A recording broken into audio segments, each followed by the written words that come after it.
They really thought this would work. The dumbest scams caught by staff. Years ago, I worked at a Walmart, and this guy came in trying to return his Wii that apparently doesn't work. I just kind of bought this for my kids last week and it's already broken, but they won't take it back because I lost my receipt. The Wii in question was the most beat-up and disgusting-looking GameCube I've ever seen, like he found it in a landfill or something. I should also point out that I wasn't working the return desk or even a cashier. I was stocking the food department. Turns out he was trying to talk every employee in the store into either giving him a refund or a Wii. Years ago, I worked at a small hardware store where they were constantly getting huge rolls of copper wire stolen. One day, this guy and his girlfriend came in to return a roll. I was a few months in on the returns counter. They had no receipt, and when I scanned the item for the return, it was only doing the price per foot. I couldn't figure out how to get the price for the whole roll. I called the manager, and he comes out and right away knows there's no way these people bought a roll and returned it. So he asks when they bought it, and they say 2 weeks ago, the common response. And my manager tells them, "Oh really, because the last time we sold an entire roll was over 3 months ago." The guy starts to get brave and tells him, "So, you're saying I stole it?" And my manager says, "Yes." They end up leaving and left the roll behind. Before they leave the store, the guy says, "I'm coming back and bringing the cops." Manager says, "Go ahead, that way you can explain to them how you stole the roll." My company strings miles of copper wire and has lots of it stolen. We get calls from the local scrapyards asking us to send our police over, because our crap has the company name stamped into the copper every 10 feet, and the company offers a reward to the scrapyards for turning in thieves. You'd think people would learn, but we get one every few weeks. Worked in a bottle shop. One afternoon, a shady character entered and spent 10 minutes browsing the liquor section. I stayed at the checkout and watched him on the CCTV. He ended up shoving 2 bottles of Johnny Walker Blue down his pants and walked out. Store policy is not to confront shoplifters. That's what insurance is for. I called the police and burnt the footage onto a DVD for them to collect. About an hour later, the same guy returns with the bottles demanding a cash refund because he purchased the wrong type. Just as I was telling him I can't do a refund without a receipt, the police walked in to collect the footage. He left with them in handcuffs. I had a guy walk in and try to return a phone case because, I quote, I got the wrong one. No receipt, of course, and when he said that, I said, "You stole what?" He just kind of walked out briskly and then full-on sprinted away. He left the case there. I love that last one. I can't even feel angry about him for the crime because he's literally incapable of being anything other than a rubbish criminal. It's almost cute, really. We don't deliver the pizzas we make. It's carry-out only. I had a customer call and have a long, angry conversation with me because I wouldn't deliver to her. She proceeds to say a couple of times, "You must be new here. I know the owner personally." To which I responded, "Well, I'm the owner's daughter and we don't deliver." Sold a guy a phone years ago when I worked for a wireless carrier. Spent an hour getting all of his information transferred and I set up his new phone. He comes in the next day with a shattered screen. Apparently he didn't remember that I was the rep who helped him, and he proceeded to tell me that this was how it looked when he left the store. Needless to say, the phone was not replaced. Guy comes in to fill his son's Adderall script. Guy is real twitchy and his son is chill as could be. For all controls, we're supposed to run a report that shows everywhere in the state they've filled any. Of course, the report is a mess. Multiple pharmacies, multiple scripts, multiple doctors, all the red flags. And to top it all off, the Adderall script within that week had been filled, so we couldn't really fill this one. Dad comes back and we tell him that we can't fill it, and he starts going on about how his wife must have filled it, but they need some for today, blah, blah, blah. We decline, and his last words to us are, "My son needs them for a birthday he has to go to today. Can't you help?" "No, dude, we can't help. You're clearly taking your son's pills. Get help and stop using your son to get a fix of prescription substances." A woman came in, grabbed a herb-roasted rotisserie chicken, moseyed over to the casual seating, and ate 85% of it with her bare hands, and then brought the carcass to customer service and tried to return it. A customer bought back a jumpsuit for a refund because it had number 2 in it. Apparently, it had been like that when she bought it. It stank so bad that you could smell it through the taped-up plastic bags that she had put it in. The levels of how impossible that would have been to go unnoticed by changing room staff, to then be put on the shop floor, to then be picked up by the customer, to being bought via a cashier still unnoticed? The worst part is some idiot on the refunds counter downstairs actually accepted it and put it on top of the trolley full of other returned items for us to put back upstairs. complete with a note stapled to it that said, "Warning, feces inside." One of the bigger what the frick moments I've had in any job that I've worked. I worked 12 years before I switched occupations. One retail store I worked at used to have a return it for whatever reason policy, and you didn't have to have a frickin' receipt. A couple tried to return a pot and pan set because the Teflon was coming off. Brand new cookware with the Teflon already coming off after only one single use? How odd. I've got to see this. Yeah, about that. There was badly burnt food in the bottom of the pans and someone had used something sharp to try and scrape it out, hence the Teflon peeling. The store took it back. Another customer brought back swim trunks because they were the wrong size or whatever. Returns desk accepted them and refunded the customer. The person working in clothing that day went out to examine them to ensure they were okay to put back out in the line and, yeah, I feel the pain of the last story because these swim trunks were immediately sent for rubbish and written off because of pretty much the same reason that jumpsuit was. I used to work at Best Buy. This guy came in and returned a laptop saying that the box had some old laptop in it. He was yelling and screaming that we don't know how to do business. The manager gave him a full refund. We started to check that old laptop he bought in. It wouldn't turn on. Looks like the motherboard was toasted. We pulled the hard drive out and started checking the data. Hard drive was completely fine with everything on it. We started looking for the clues and found pictures of the guy who returned the laptop. It was his old machine. We had all of his info. The managers called him and said he has 15 minutes to bring the new laptop back or he's calling the police. The guy came in, dropped off the laptop at the front desk, and we never saw him again in the store. I'd like to return this unopened pack of cigarettes I purchased earlier today at your establishment. I might be paraphrasing that a little. I open the store every day. I hadn't seen this guy once that day. I looked at his cigarettes, and it was a brand we don't carry. I asked him for a receipt to confirm that he'd purchased them here, but he obviously didn't have one. Oh, that's fine. If you can just tell me what time you were in here today, I can look it up on our cameras to confirm your purchase. My God, the backpedaling and stuttering. I grabbed his cigarette pack and fake examined them. Wait a minute, sir. Are you sure you purchased these at this store? I don't think we carry this brand. He took the cigarettes back, came up with something about how his brother must have, and yada yada, and then he walked out. You see, a tobacco store in town sells some of the brands we carry at a much cheaper price, so people like to try and do returns at our store to make a quick buck. We generally don't take any returns on tobacco, but this guy didn't even scope out his mark. I'm a resident of Indiana, couldn't find anything pertaining to the legality of tobacco returns in my state. If it helps, anytime the ATF drops in for a checkup, the only question we get asked is if we sell individual cigarettes. Outside of that, I've worked a few retail jobs where tobacco was sold, and I wasn't told at any of them that tobacco returns were illegal. I'm assuming it's more individual store policy on whether or not they take returns, and I've worked retail long enough to see how an employee would tell someone it's illegal, rather than against store policy just to help avoid an argument. Not to say it might not be illegal in other states, just that I don't think it is in mine. I had a customer return a vacuum cleaner once. My supervisor did the return, thankfully. The box went back on the floor unchecked. The next customer who wanted to buy it checked it out before they went to the register. The whole frickin' thing had been replaced with a catering-sized tin of beetroot. Gotta hand it to them for putting some effort into replacing the item inside the box with the most obscure equivalent weight that they could find for that particular scam. And it seems like that other customer cared more about quality control than you guys did. Not that I can blame you.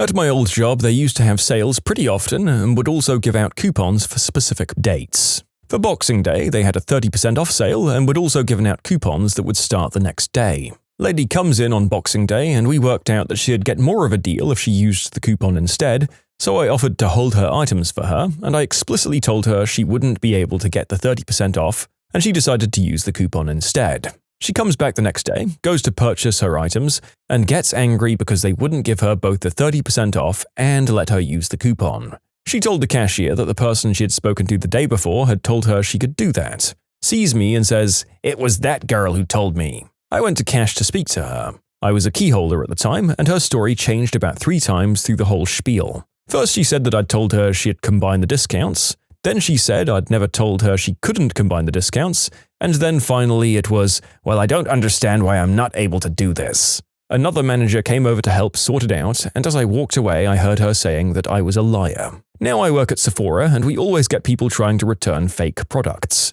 My favorite one was when someone returned a face mask but had put a can of tuna in the box instead of the actual face mask. I used to work at Sephora, and the amount of people that would try to return empty or mostly empty gift sets was absurd. The look on their face when you'd ask where all the products were was always priceless. You can submit your own stories to be featured here on the channel. The story submission link is in the description below. Don't forget to subscribe to Am I the Genius? I work at a movie theater. We have a $5 discount day. A customer comes over and starts telling me how she was there the prior day and that we'd given them the wrong soda and her diabetic husband had drunk it and suddenly had to go to the hospital to get medication to cure him. Several things wrong with that story. First, that's not how diabetes work. You don't die from one sip of soda, and generally if you did, you'd have insulin to take. 2, the employee she'd complained to in order to call me over had been the only concessionist the prior day, and somehow the customer had failed to identify him when I asked her who it was. I asked her for a ticket stub or proof of purchase and she came up with nothing. I went to the attendants for the prior day and pulled the report for the movie they claimed to have seen. To my delight, the showtime they claimed to have seen had 0 tickets sold to it. I print the report and went back to meet them. Yeah, sorry, looks like there were 0 tickets sold to that showtime, and I showed her the report. She then tried to say we sold her the tickets to the wrong movie. I told her that was impossible because then she would have been in the wrong auditorium. She had no response to that. Then she spluttered that she guessed she would just go and buy tickets. And I said, "Yep, guess so." She left. I was working in a betting shop during the 2014 World Cup. We had this one really awful customer, must have been in his 80s and was always wildly inappropriate, asking what color my underwear was, did I need someone to keep me warm tonight, etc., but I couldn't do anything as the higher-ups wanted to squeeze money from him. Anyway, the night before the final match, he came in and told me he wanted to bet on Germany to win. I spent about 10 minutes explaining to him that as it was the final, he could no longer have a broad bet like that. Instead, he'd have to choose between a 90-minute win or winning in extra time or on penalties. I showed him the odds for all of the different bets, and he ended up choosing the 90-minute win. I put the bet through him, and off he went into the night to be creepy somewhere else. The match played out, and of course Germany wins in extra time. The next day, unnamed creepy dude comes in grinning from ear to ear and telling me how he's a winner. Oh boy. Again, I have to explain to him that his bet isn't valid as he predicted they'd win before 90 minutes. And they hadn't. Of course, he flies into a rage about how I'm a money-grabbing working girl who's jealous of his riches and I have to pay him or he'll call the cops. I tell him to leave my store or I'll call them myself. And he actually complies. Then a few days later, I come back from my lunch break to see him ranting at my cashier, and I ask what the problem is, and he throws me his bet slip from the World Cup. Only now he's written extra time on it in pen, and he's trying to get my less experienced staff member to pay him out. I tell him that when we scan bets, the computer takes an image of it, and obviously the slip he's given to us has been altered as it doesn't match what's on the screen. I even turned the computer to show him. What he's doing counts as fraud. I mentioned this. Again, he leaves, spouting nonsense about how women shouldn't be working anyway because they can't count or read. Next day, I get told I have to go to a meeting, as I've had a complaint filed against me by a customer. The day of the meeting rolls around and I'm greeted by my area manager, the security director, and the same creepy dude. He had phoned the customer line and said I'd refused to pay his ticket and taken the money for myself. We ended up bringing up the CCTV of the night that he'd originally placed the bet, complete with audio to prove without a shadow of a doubt that he was in the wrong. The guy won't accept this and starts screaming that we're all thieves. We faked the video and he's threatening to get a lawyer. Security director escorts him off the premises and he's banned from all of our chains indefinitely. The kicker is, if his bet had won, it would have been a whopping £55. In short, old dude is creepy, refuses to accept that his bet isn't a winner, makes threats and escalates to head office, and is banned from all of our stores. What the actual crap? So was the guy actually rich and just even more insufferable in that he needed the money to feel worthwhile? Or was he lying about his riches as well? It does seem like his grasp on reality was pretty tenuous to begin with. You probably lost a lot of money due to the loser having to go elsewhere though. I worked at a Jewel many years ago. Opening shift as a cashier, a man comes through with 2 24-packs of Pepsi. It's opening shift, so at that time we count our registers and confirm they've got the correct opening cash. We didn't carry too much cash and we all know how much is in the drawer to start with. He ends up paying with a $100 bill for these sodas. I counted back his change with mostly 20s, all the 20s I'd just counted. There were no more of them left in the till that I could have given him. And I don't know how he did it, but he shuffled them in his hand and showed me that I was supposedly shortchanging him. Now I knew immediately that he was a piece of crap. My store wasn't run by buttholes, so I told him that I'd call a manager over and have them double-check the register. The manager came, counted down the register, and explained that the drawer was balanced, which means I didn't shortchange anybody. But if, for whatever reason, the drawer turned up $20 over at night, we'd give him a call. The manager tries to take his info down and he asks for his name, and the guy thinks about it and says, Steve Bush. Fudge you, Steve Bush. You're a sack of lying crap who tries to scam 16-year-old kids out of $20. We're responsible for how much money we lose. Just yesterday, I had a till tapper, or a quick change artist, try to money shuffle me for what would have been a grand sum of $5. It teed him off when I wouldn't play his game. The next best was someone calling wanting to know if we had spare empty boxes for Xbox consoles, because apparently he wanted to prank his kid and give him an empty box. I know very well he wanted to try and stuff the box with who knows what and attempt a return. Of course, the folks at customer service check such boxes for actual products and match serials to those on the box. I had a customer come to purchase some stuff, and they found a coupon from 3 years ago on Google Images for 50% off her whole purchase. I told her I can't do that, and the only one we had going at the time wasn't viable for her purchase. She yelled stupidly loudly, stormed out cursing, and I felt good. She emailed corporate, and I got in trouble for making her upset. I once had a lady come in and try to price match an ad that looked faded and had weird graphics. I told her I needed to see the date on it, and she got mad. Turns out it was faded and had weird graphics on it because it was over a decade old. She threatened to sue my manager and I for discrimination, and then for trashing her antique because we threw the ad out. I don't miss retail.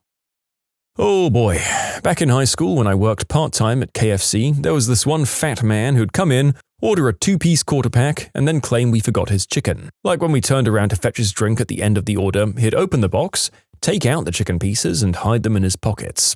Hot chicken, right in his pockets. I got so fed up with everyone just giving him extra chicken all the time that I demanded he turn out his pockets one day when he tried to pull it, and wow, lo and behold, this guy has his pockets full of drumsticks. September 12, 2001. A guy in Spartanburg, South Carolina calls and says that his grass trimmer was in the Twin Towers in New York City the day before and got destroyed by the plane, and demanded that I replace it under warranty. I've heard that at least one divorce came out of the attack. The guy worked in one of the towers and his wife called, terrified, asking where he was, and he said, I'm at work, when he was in fact with his mistress. He wasn't aware that his work didn't exist anymore.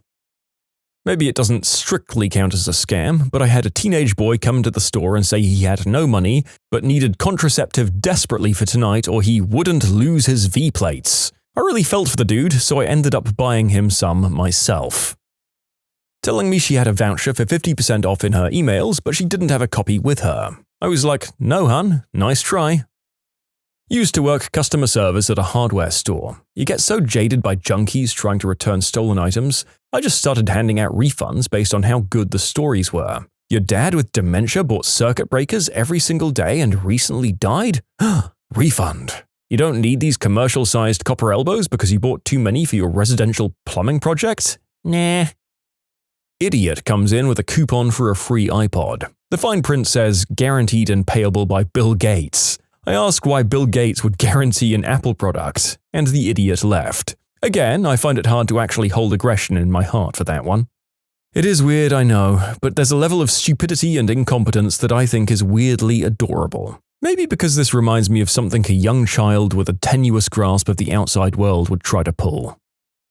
I'm not usually on the register, but when the store I used to work at, PetSmart, first opened, they'd send out coupons to specific people if they had pet perks and an email. Well, someone shared their coupon online, which was for a free bag of dog food. What preceded was a mass of people coming in the next few weeks attempting, and succeeding, to redeem the coupon, as we didn't want to start off on the wrong foot after newly opening. So anyway, I got put on register and this woman comes through with 12 bags of dog food and 12 coupons. We can't actually do that in the same purchase, and usually when someone does that, i.e. having 2 coupons, we just do it on 2 different transactions. It's whatever. But this lady has 12 and I'm lazy, so I call my manager over to deal with it. The manager tries to explain to the woman that the coupons aren't technically valid as it's for a specific person for 1 bag. Woman keeps pushing on the fact that she physically has the coupons, so they must work, and acts like she doesn't understand why they won't. Eventually, manager says, you know what, we'll do it, but only for 6 of them. She throws a fit and leaves the entire cart.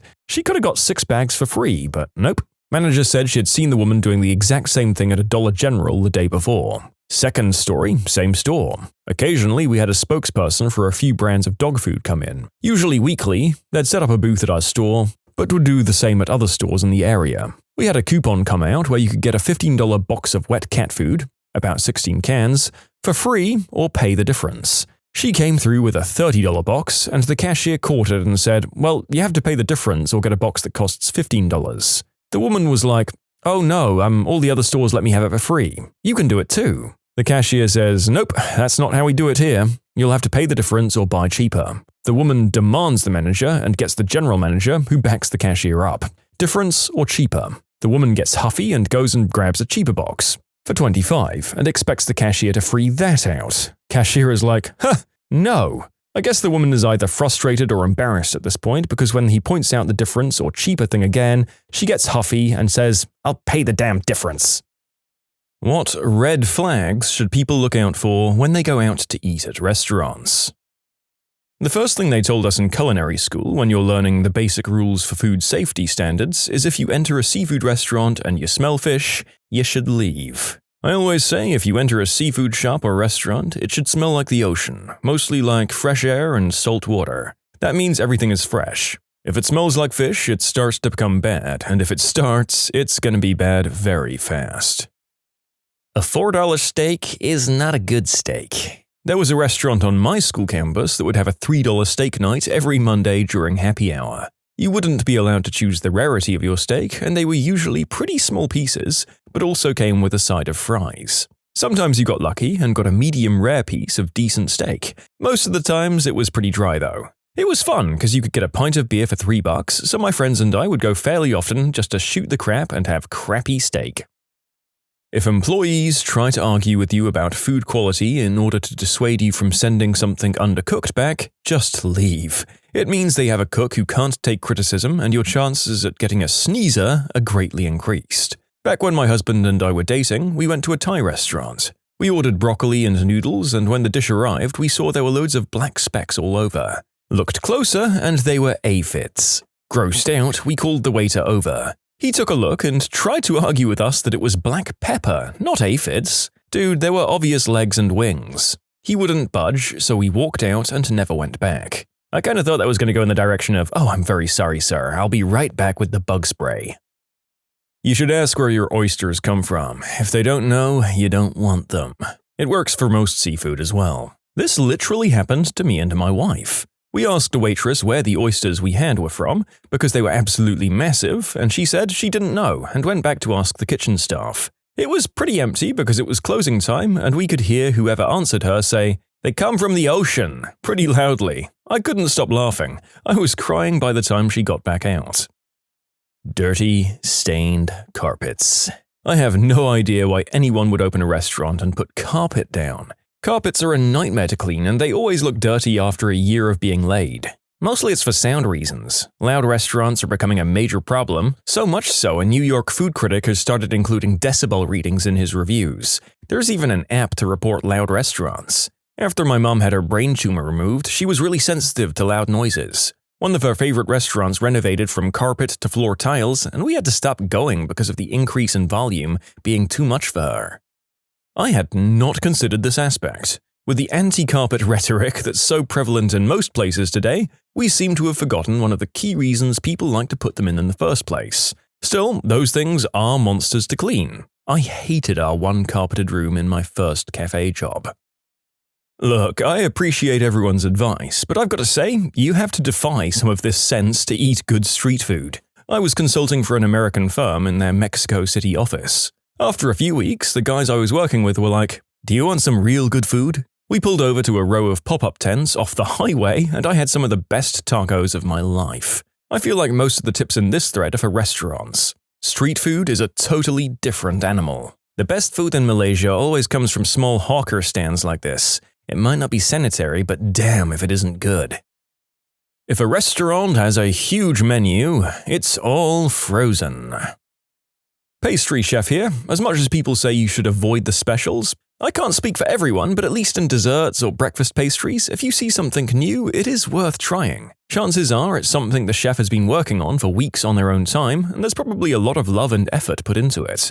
Also, stand by if the menu is a book, it's probably not great. The biggest thing to keep an eye on though, in my opinion, is the staff. If there's angry people, get out as fast as you can, obviously. If everyone's kind of apathetic and not talking to each other much, get out. That's also a crappy environment. Everyone's probably really passive-aggressive, and that is going to show in the food. If people seem genuinely good with being there, even if it's busy or if there's a playful ragging going on, that's where you want to be. The better the staff gets along, the better everything in the place runs. Pictures of food on the menu that clearly aren't from the restaurant. I designed a menu for a restaurant and left spaces for the pictures. They said they wouldn't send any and told me to take pictures from Google. I have never eaten there. I'd like to add I had no idea what some of those dishes were. My favorite was, quote, house special, unquote, but they didn't know what that would be. I was told to just add something nice. If the area is very busy but the restaurant is empty, that's usually a bad sign. I've worked in food a lot. Carpet. Yes, it's quieter and doesn't get slick, but it's one of the most disgusting things I've ever seen. I saw them pull up a carpet when they remodeled and put in more carpet, and let me tell you, vacuuming only goes so far in a restaurant, and I know they never, ever shampooed it. Yeah, I clean carpet for a living, and yeah, restaurants are disgusting. The stuff we pull out is usually black slime because of the grease and grit. Most of the people we clean for try their best to get clean regularly, but even then I find it hard to eat at those places. When the menus are super dirty and never cleaned, that means everything is super dirty and never cleaned. Waffle House. Cook for a small Mexican restaurant here. I always look for how the staff interact with each other. If they all seem to enjoy being there and coordinate well, more often than not it's because everything is running smoothly and they have a good system, which usually means they know what they're doing and you can expect good food. That's how it always is for the smaller family-run restaurants I frequent anyway, which I always believe have the best food. I used to work at a locally popular deli. No chefs or anything. However, the whole staff ended up really clicking and integrating into our larger friend circles. That place won Best of awards every year because I think our friendships and looking forward to going to work translated into pride and craftsmanship or whatever you call fancy sandwich making. I visited again years later for nostalgia purposes and the food was mediocre at best. Their reputation had suffered as we graduated college and moved on with our lives. There's definitely something in the spirits of the staff that correlates to the quality of the food, whether or not it's professional quality or not. I have a family member who's worked in multiple different restaurants and they always advise me never to get drinks with ice because too many places don't keep their ice machines cleaned because it's so often overlooked compared to other kitchen equipment. Ran a kitchen and can confirm. When I started, they only cleaned the ice machine and soda machine when black stuff was in the Mountain Dew. While I was there, it was bi-weekly for the ice machine and nightly for the soda machine. I work front of house. When my boss, the owner, used to host and people would complain to her about the hour wait on Saturday night at 7 p.m. and threaten to leave, she'd tell them, if the restaurant you choose doesn't have a wait on a Saturday night, you might not want to eat there. And then she'd turn her biggest crap-eating grin on them. Can I add you to the list? If you order a meal that should take a long time to cook and it comes out very quickly, it's been pre-cooked. This applies mostly to quiet nights. If it's quiet and it comes out immediately, it's just been sitting there. But if it's busy, then there's enough turnover that it's likely all right and chefs are just being prepared. We have a sushi place where the chef gives you free samples of future dishes. This usually means they take pride in their work and they want to see people's reactions before committing to the menu. If there's different cuisines on the same menu, it usually means it's not going to be good. I don't trust people that can do Japanese and Italian in the same kitchen. There's a Chinese restaurant in my town with a sign out front that says, "Clean food and fresh." I still can't help but wonder why they'd bring that up unprovoked. I suppose it reads better to some people than dirty salmonella-inducing slop served daily. But jokes aside, a following comment provided some great insight into how people in China discuss the quality of their food at restaurants. In China, it's very common for a customer to ask about the freshness of the food, and the boss is usually happy to accommodate and answer truthfully. Just recently, my mother went out and asked the boss how fresh the shrimp was, and he admitted it wasn't too fresh and was actually frozen, recommended the fish instead. All of it's totally normal and no one was offended. I've worked in restaurants for over a decade, a couple of years in the kitchen and the rest as front of house. If your server's response to, "How is the item?" seems disingenuous, that's a big red flag. We know what goes on in the kitchen, we know the complaints, and we know which items to stress over when we deliver them. Servers who pause or seem uncomfortable with that question generally equate to a menu full of stuff we wouldn't eat even as a free shift meal. A good sign is when the servers hang out and eat at the restaurant post-shift. Generally, we're getting a discount, but not free food. If we're spending our nightly tips on it, then it's worth it. I clean kitchen exhaust systems. If I walk into a restaurant and I can smell grease, I walk out. That means the place isn't clean. From the exhaust system to the cooking equipment. We clean some places where grease drips off the hoods onto the cooking surfaces.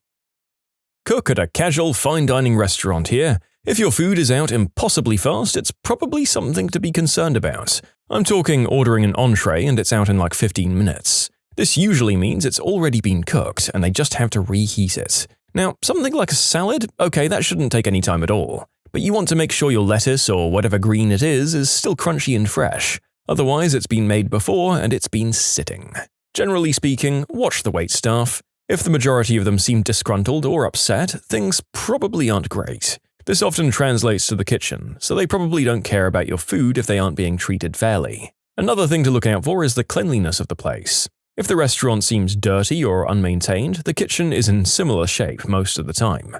I've heard people say, never order the fish on a Monday, or don't get any specials because it's probably product that's about to go bad, but at my restaurant, that wasn't the case. We got orders bought all throughout the week, and our specials are things we're playing around with to see if it could be added to the menu. So I would just say, be cautious about that sort of stuff. Also, it helps to read reviews. I like to read the one-star reviews to see why it was rated that way. If a majority of the reviews are for some really stupid crap, and all the other reviews are great, you're likely going to get some really good food and service. You know the ones I'm talking about. Some Karen who left a one-star review because her water ran out once during a huge crunch or something else totally ridiculous. How does the place actually smell? Does it smell like good food? Then it likely is. Does it smell like perfume or too sterile when there's clearly food on the tables? That could also be a bad sign that they're trying to hide something less than pleasant. And that's all I can think of at the moment. You can submit your own stories to be featured here on the channel. The story submission link is in the description below. And if you want to listen to some vibey music in the background, check out easymode, also linked below, and subscribe. If you walk into a restaurant and you hear Gordon Ramsay yelling at the staff, you probably want to leave. Unless it's one of Gordon's restaurants, of course. Why would I want to leave? Listening to Gordon Ramsay yelling at idiots is practically dinner and a show.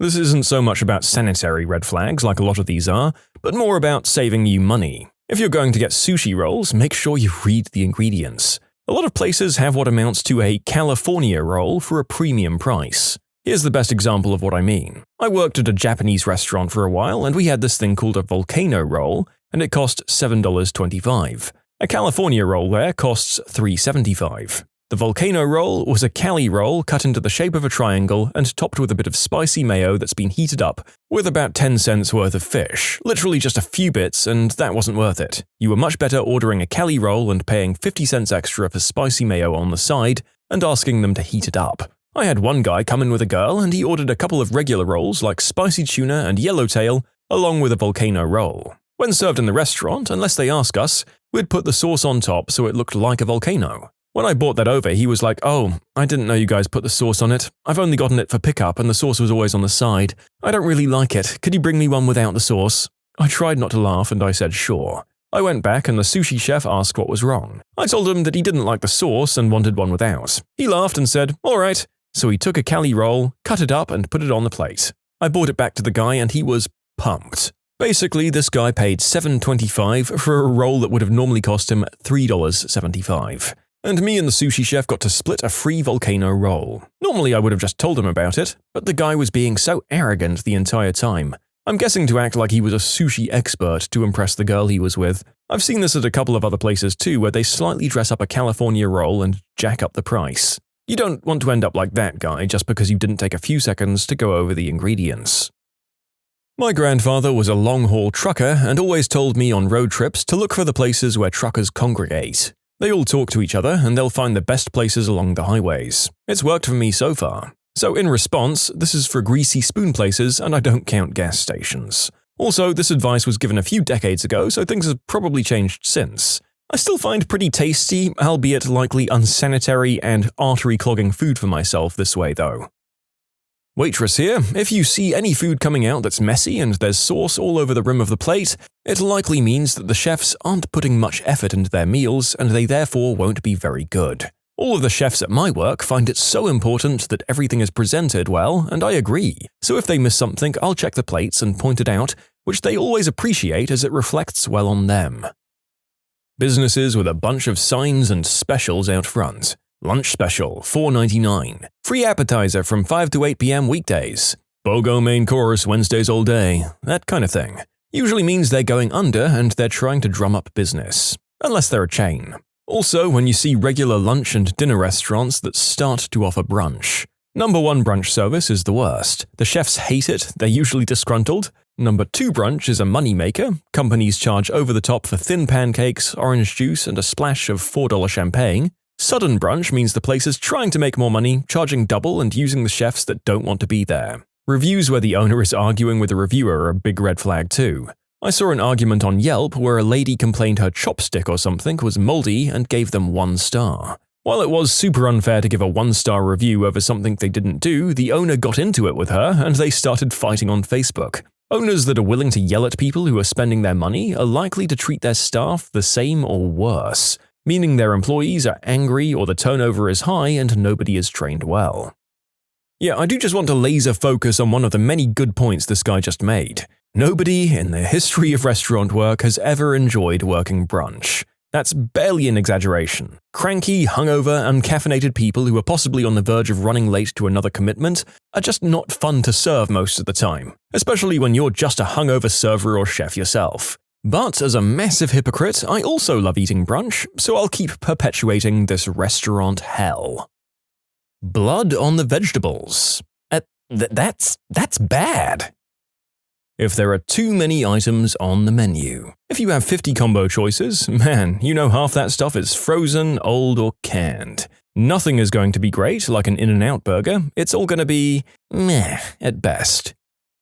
Stay away from buffet and salad bars. A lot of the time, it's the same stuff that just gets refilled over and over. Super gross.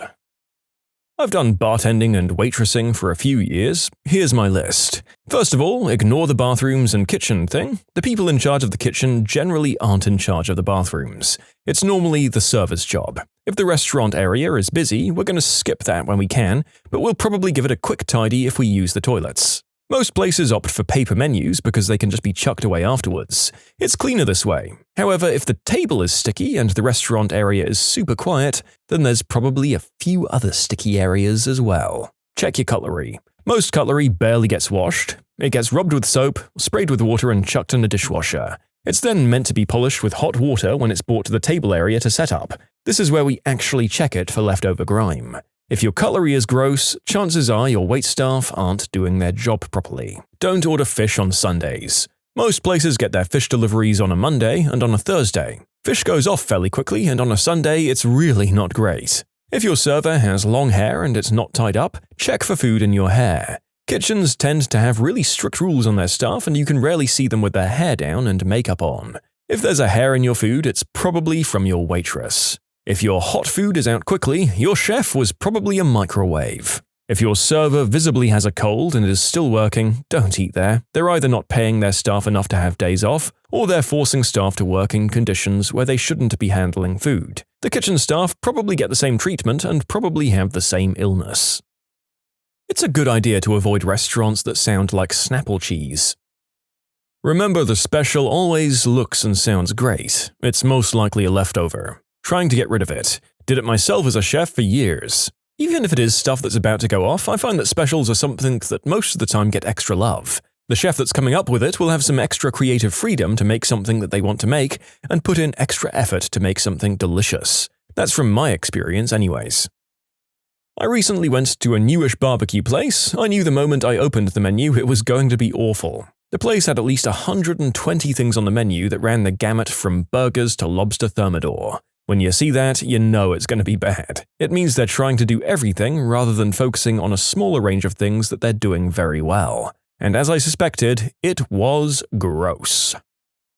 Hair tied up. My God, I worked at a place in Colorado that encouraged waitresses to look date night ready, which meant hair down and fancy, lots of makeup, some cleave if you could manage it. I shed like a fricking dog. My hair was to my waist. Having that crap down while at work was stupid. Guess who rocked a ponytail every shift?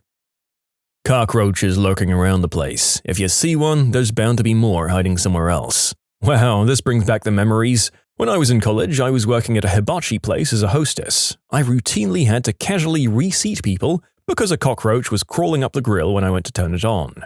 These people were paying $20 to $50 a plate to eat off roach grills. Also, they served sushi, so that's fun to think about. One thing that makes me keep driving past is a sign saying "under new management" or something similar. It means the business has already failed, at least once, and either a new owner has come in thinking they'll be able to cut corners better than the last owner, or it's the same owner trying to save face by saying someone new is in charge when there isn't really anyone. Steer clear of these places. Oh, and update. Look, I realize I've been overly harsh with my initial comment, and some of the replies had some good points about how these signs could actually lead to positive changes. I was definitely speaking from my own experiences from restaurants that have done this, and also ones that my friends have shared in the past. I still believe more often than not there won't be significant changes done to improve these places, and that while some people truly mean well, others are just trying to put lipstick on a pig. My wife trained as a chef, and I cooked in fine dining in college. A long menu is a red flag. If they have 40 different entrees, that means they're preparing a bunch of frozen ingredients, or they have the exact same entree rebranded as a different dish based on the sauce. Short menus tend to mean fresher ingredients. If it's an Italian place and they serve butter with their bread, it's not a huge red flag, but a really nice, authentic place serves bread with oil and vinegar. Reading these made me realize that the 24-hour diner up the street has every red flag ever, but I don't care because they have the best omelets and the best patty melts, and I can get both together for under $10, plus the waitress will tell me how much her coworkers suck, so I get a little entertainment too. What did you see go down at a drive-thru that all of your colleagues thought you made up? There were two homeless people fighting in the parking lot. Some guy rolled up to the speaker with two kids in the back, and I heard him say, "Do you guys want to watch them fight? Okay, I'll go get the food, you guys stay here." I was watching on the security camera as this man let out two kids, around 6 and 8 years old respectively, just so those two could stand by the dumpster and watch two drunk guys beat the crap out of each other with bricks. Sickening. I worked at a McDonald's, and the most memorable one was a woman who got a call after she placed an order and then burst out crying. The person in her passenger side asks, "What's wrong?" And she responds with her window still down, "My dad just died." Taking her payment was extremely uncomfortable. I found out my mom was dead in a Taco Bell drive-thru. Not sure what this adds except that I relate to that person's need to say something in that moment. Instead, I just went back to work for the night and finished my shift. Kind of a backwards example, but one time I was having a tough day and my roommate and I went to grab food from this local diner's drive-thru. She wanted to get food from somewhere else, so I just got a burger and fries. After a bunch of driving around, she finally decided she wanted food from there, so we went back, and I got a shake and she got fries. And then after we'd already ordered, I said to her how I honestly wanted more fries, but 1, I shouldn't spend any more money, and 2, we'd already finished the order, and 3, the drive-thru guy was gonna hardcore judge me, especially since we'd already been through the drive-thru in the last 30 minutes. When we pulled up to the window, the guy gave us our food and then gave me some fries and said, "No judgment, it's on the house," and winked at me. It was super nice, but I also died of embarrassment, and that was the day I learned they can hear you even when you don't think they can. A girl was in the middle of ordering when her boyfriend called her. He was breaking up with her, as well as confessing that he had been cheating on her. Her car put the call through the speakers. I couldn't comp her order, but I did tell the person at the other window to give her a free ice cream of her choosing.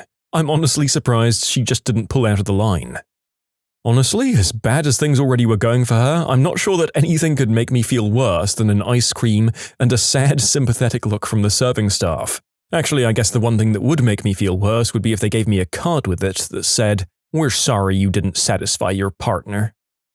When I was working a drive-thru window, I was more worried that the customer would overhear what I was saying about them.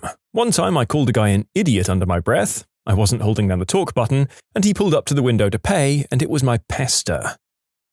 A couple had a full-on boxing match at the speaker.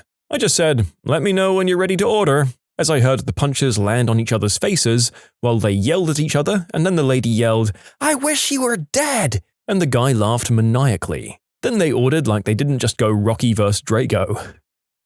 I was working drive-thru and I had a customer pull up to the speaker and then order. Then afterwards, she just didn't pull up to the window, and I can still hear what she says even though I'm not taking her order. She started having a loud phone conversation and talking about how she was cheating on her boyfriend. I gave her a little time and then said, "You can pull up, ma'am." I used to be a drive-thru bank teller, and this woman dropped a $100 bill from her withdrawal envelope inside of her car. She accused me of stealing, and while I rechecked the drawer, she called me a racial slur and said that I came to her country to steal from Americans because she thought the microphone was off. My manager overheard the whole interaction. Well, by the time the woman came into the bank screaming, her younger son came running after her because he found the bill underneath the driver's seat. My manager closed her bank account and told her not to come back. I overheard someone climaxing. It was a late teens or early 20s girl and her boyfriend coming through the McDonald's drive-thru. Apparently, she was enjoying a bit of manual magic from her boyfriend under the blanket while waiting to order on a busy night. She was very flushed when they got to the window. No shame at all. As a 17-year-old male, I was pretty pumped to be an innocent bystander. It brightened my night up. And no, I did not ask if she was loving it. A mum got out of her car and began wrestling her children in the back seat. The dad just said, "We need a moment." Me and my brother used to purposefully mess around and fight in the back seat so that our mum would get really mad and do that. We only did it to embarrass our parents. We were angels, really. Oh, so many parents yelling at their kids to make up their minds. And also once had a guy ask for jalapenos on his sandwich. I started laughing and he got super mad and demanded to talk to my manager. I feel like I should clarify. Jalapeno Man was a old redneck in the middle of Missouri. So it was funny not only because of the pronunciation, but because of the southern or Midwest accent. I also didn't mean to laugh at him, but both me and my coworker forgot our headsets were on, and my coworker said it the same way he did, and I laughed. And when he pulled up to the window, that's when he asked to see our manager. We have a camera at our place, and it's right there, so it's not hard to see. But I still get to see parents smack their children, couples arguing, the nasty, nasty faces you make at me, the arm gestures of "how fricking dumb are you" when I ask if they want cream or sugar in their coffee, because I'm supposed to know you want 13 and 9 in a medium, and the worst is dumping garbage right in front of the camera. Ugh. I feel like I don't hear a lot of the crazy stuff, but I see a lot. I see people's cars filled to the top with garbage. This old lady came with blood all over her sleeve. Crazy stuff like that. Mine is actually the reverse. I was the employee that accidentally said something through the headset that the customer heard. It was a Steak and Shake about 10 years ago. The headsets had a button to push for talking through just the headsets, and a button for talking to the customer. You can see how the mistake happened. We were joking with one of my coworkers about her having to sleep here instead of going home, and I said, "Hope you brought your pillow, because you're not going anywhere." And then I heard the customer laugh, and I died a little bit inside. A guy came to the Wendy's I worked at and got in an argument with his wife about if we served tater tots or not. After a few minutes, I butted in and told him we didn't serve tater tots. He told me that they were on our screen and, "I'm gonna get them tots." He was looking at the chicken nuggets, though. I was taking an order for a college-aged couple. They ordered a couple of Happy Meals. After I told them their total, I heard the girl yell excitedly, "We're getting toys!" And they pulled up and she has the biggest genuine excited grin on her face. Honestly, made my day. It was super cute. Sometimes after we're closed, we keep our headsets on so we can talk to each other while closing up. When someone pulls up to the drive-thru screen, we have a pre-recorded message saying that we're closed. And there have been many occasions for people driving up, hearing the message and yelling, "Well, frick you!" or something along those lines into the speaker box. I heard them talking about me after I'd taken their order. Jeez, she sounds like Minnie Mouse. Someone should take the helium away from that kid. It happened reversely. I was waiting at a Wendy's drive-thru. It was kind of late, 10:30 or 11, and the girl at the drive-thru's headset was being weird. I heard, "Frickin' piece of crap," slapping sound. Apparently the battery was almost out and she was trying to switch them. I had to try very hard not to laugh. Opposite thing here, but it's still a good story. I was working the window while a friend was on the headset. I kept messing with him all night while he was taking orders. He started getting frustrated while still laughing. A few hours later, a lady was in the middle of her order when I said something to him. He didn't realize he still had his mic on and yelled, "Would you just shut the frick up?" The lady said, "Oh my goodness, excuse me?" And he just kept apologizing profusely, but back then it was the most hilarious thing to us teens.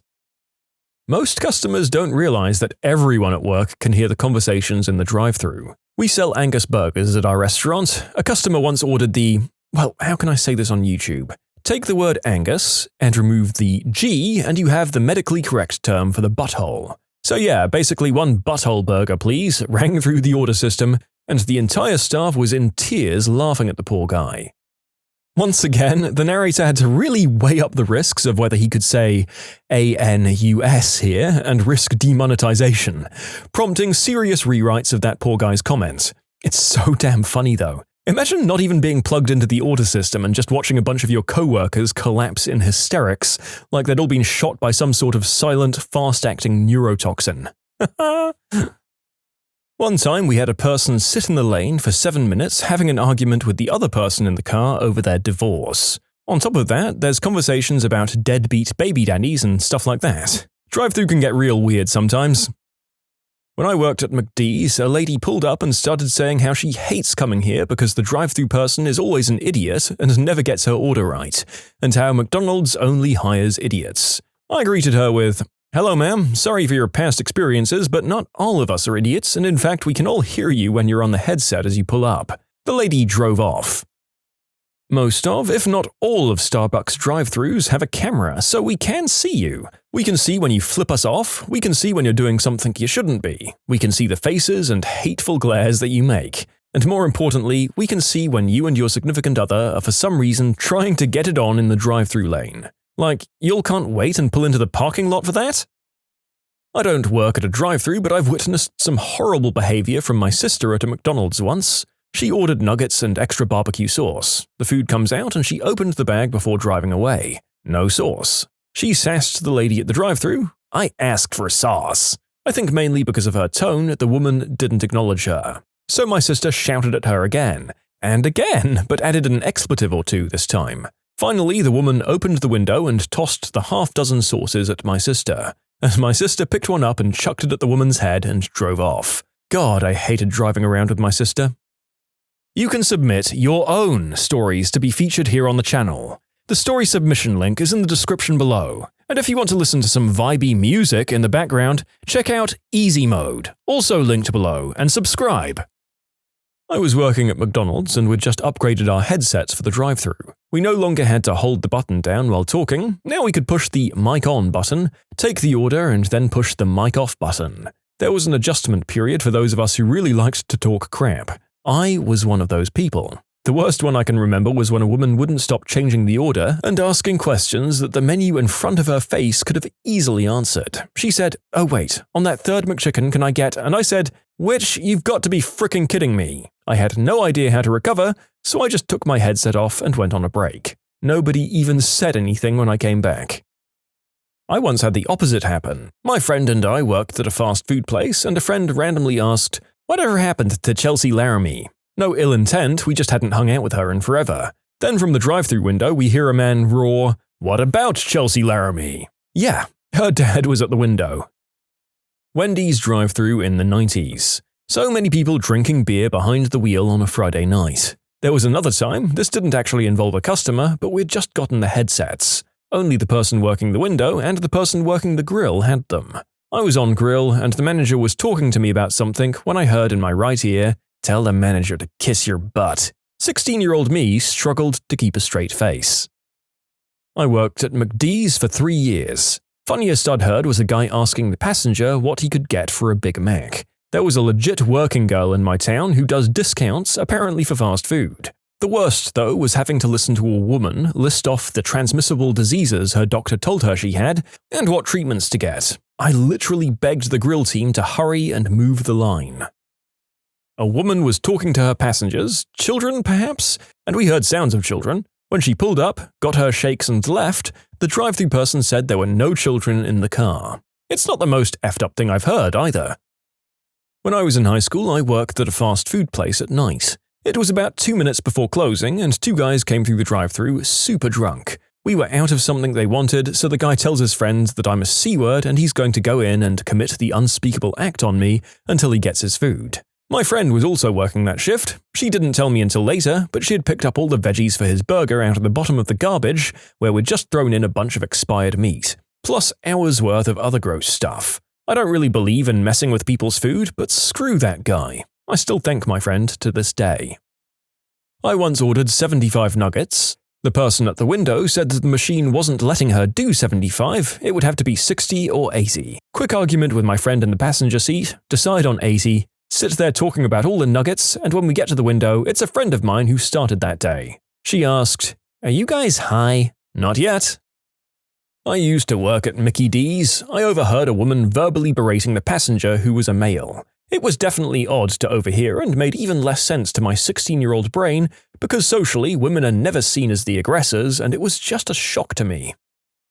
Several times we'd hear someone speaking in a different language for a few moments, and then finally, after a minute or two, we'd hear a child's voice finally start ordering in English, which is annoying as a drive-thru worker in any language. The timer starts the second a car pulls up to the speaker, no matter how long the customers take to order. A lot of parents hadn't learned English well enough to feel confident ordering food, so they'd have their kids do it. This could be difficult depending on the age of the child, but I always admired it. I wasn't working at a drive-thru and I didn't overhear anything, but my job sat right behind a Jimmy John's, and I liked to watch the cars pulling through while I smoked a cigarette. One day I watched a lady, in broad daylight mind you, pull up to the small tree that sat not far from the drive-thru intercom of the place and start ordering. Man, that was a good day. I really hope that she then went and tried to pull her food out of a nearby mailbox, then went and complained at a nearby post office that her burger was flat and tasted like paper, because that is just a substance trip straight out of a cartoon. A guy kept changing his fricking order, and I finally hammered out something that I thought would appease him. I read it back to him, we agreed that this would do. He couldn't move out of range because the drive-thru was a little backed up with a Karen who couldn't understand that due to company policy, I wasn't going to take her order at the window just because she had to wait to place it at the speaker. That's not how the real world works. Not when I have a line behind you that was perfectly able to place their orders at the window. Anyway, right before I disconnected with him, I'd been busy making drinks to carry out to the car behind Karen, I overheard him cursing me out on the phone to whoever he was talking to, like how I was a stupid, deaf, retard SOB. Can you believe they discontinued real fruit slushies here? It's all that B-word's fault, obviously. And she got my order all wrong. Yada yada bullcrap. I finally decided to act like I'd half heard and asked him, "I'm sorry sir, what was that? Would you like to add to your order?" And there was a strangled sort of noise. Someone in the car who I'd not previously heard in the car started laughing, and then it got all muffled because he rolled up his window. I hung up and proceeded onwards. Karen eventually peeled out of the parking lot like she was late for her 4 p.m. chess game with Satan, and as soon as I was able to move some cars, the last car to place an order excused him from the line and peeled out as well. It was real fruit butthole. I know because I checked with the cars around him. It's like, yeah, we can still hear you up to a certain point, idiot. I hope he learned something, but yeah, probably not.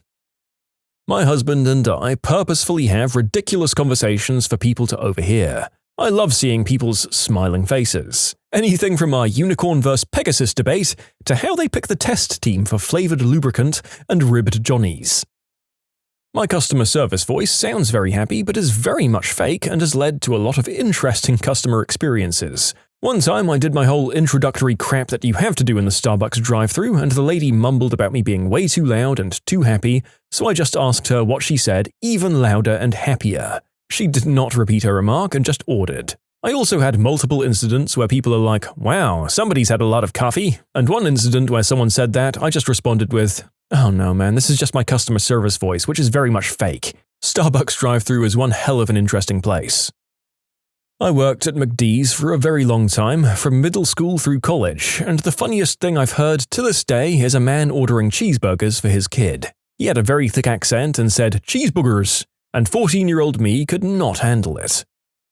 When I was in line at McDonald's, the guy behind me was blaring his horn non-stop, yelling, "Hurry the frick up, you motherfrickers," being a total drunk idiot. He was the driver and the only one in the car. The guy at the window asked if I'd stay in line, pretending I didn't have my food, so the police could get there before he had any opportunity to escape. The police came, towed the vehicle, and put the guy in the back of a cop car. Really a winning moment for that dude. Customer here, I'm usually just cussing out the driver in front of me for not pulling up closer to the car in front of them. Yeah, that's right, Karen, you definitely need 3 car lengths between you and the next car. That's okay, because I clearly have all fricking day, and so does everyone else who's behind me, and we'd like to order. Who knew I was going to eat at the same McDonald's as the frickin' queen of the universe? I'm so honored. Please put your goddamn phones down and roll on through. Other people are hangry and would also like to get some food. This has been a public service announcement from an internet person who'd like everyone to tighten their crap up. I used to work at Starbucks, and some mum was yelling at her kid who I thought must have been a teenager because of her voice and all the cussing. She pulls up and her kid is like 6 years old, calling her mum a B-word, a C-word, a craphead, all of that.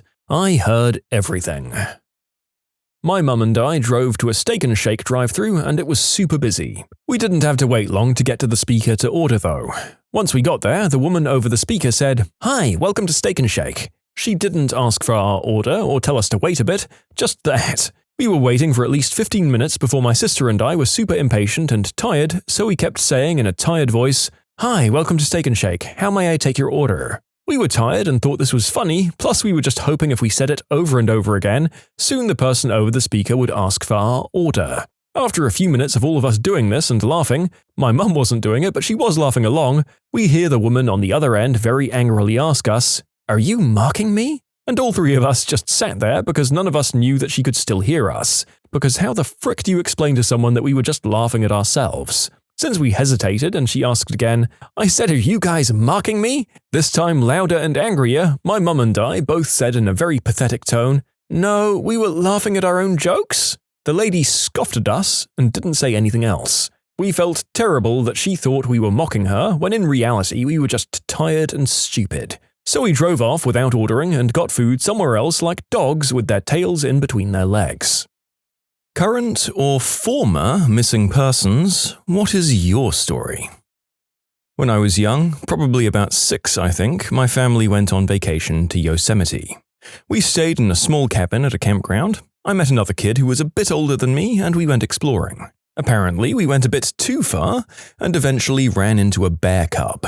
We just stood and stared at each other for a few minutes and went our separate ways. When I got back to the cabin, I found out that the park rangers had been looking out for me because my parents had no idea where I was. For some reason, they didn't think my bear story was as cool as I did. My sister once had the entire neighborhood, the police department, and God knows who else out looking for her. It turns out she had crawled behind the sofa and fallen asleep on top of an air conditioning vent for about 5 hours. My mum went inside as the sun started to go down and sat down on the couch to cry. My sister then crawled out from behind the couch and started petting her on the head and asking her what was wrong. I got tired of my dad's constant drunken bullcrap, so I ran away at 15. KSP found me less than a week later, drunk as F in a train yard by where I lived. Dad was pretty upset, but he got sober and stopped being a jerk after that. We made amends before he passed. Had a great relationship after he got sober. He'd spent 22 years in the Navy and was bitter and angry after him and my mum got divorced. I don't and didn't hate him for that, it was just a letdown at the time because I idolized the man, only to see him come apart and take it out on me. Not really missing, but my parents flipped and filed a missing person report when they couldn't find me. I was left at Walmart by them, and the only reason they found me was because they retraced their steps and Walmart was paging them every 5 minutes. You'd be surprised. I used to work at IKEA. People would forget a lot of things and people there. The saddest thing is that they weren't always forgetting. I remember a case where a little child was dropped off at the kids area, maximum 1 hour time allowed, and they were still there after 3 hours. A search was conducted of the entire store, but the parents were nowhere to be found. They eventually showed up in the early evening. Turns out they went to the seaside for a day and just didn't want to take their kid with them. It was never reported, but my dad once forgot me at a cafe in the mid-90s during a time when the local police were looking for an awful Belgian man called Mark de Trouw. Because everyone was paranoid about their kids at the time, my mum had made me learn my full name, my address, our phone number, and my parents' work phone numbers by heart, so when people realized that I was alone, they were able to call my mum at work. Shortly after, my dad showed up absolutely horrified. He had forgotten that he'd taken me with him. Make your kids learn your phone number by heart. Man, I thought the days of memorizing phone numbers were long since past. But of course, this is actually a very good thing to do, isn't it? If we could all learn every single one of our friends' numbers in the 90s and noughties, these kids can learn one mobile phone number. It's a really good way to resolve those little instances where they wander off, or we accidentally leave them in the adult movie store or something. Not me, but my brother was missing for about a year. He had disappeared before, but only for a few days at that time. He suffers from paranoid schizophrenia and would often get delusional. But this time, he just didn't turn up. We lived in New York City, and my parents had no idea where to look for him. They'd regularly go to the police station and have a look at bodies that had turned up. He didn't have any friends or girlfriends we could ask about him. He had just vanished. A year later, we got a call from a hospital in DC. My brother had been picked up on the street, nearly dead from malnutrition. He'd gone to Washington to warn the government about something or other, he'd refused to eat, believing his food was poison, and lived on the streets for a year. The only reason he'd survived was because other homeless people took care of him and convinced him to occasionally eat something. He was a skeleton when they found him, full of flea bites. Eventually, my parents nursed him back to health. He's still mentally ill, but hasn't tried to disappear again. I think about him whenever I see a homeless person. I was whisked away by my biological mother and officially missing for 3 months when I was a year old.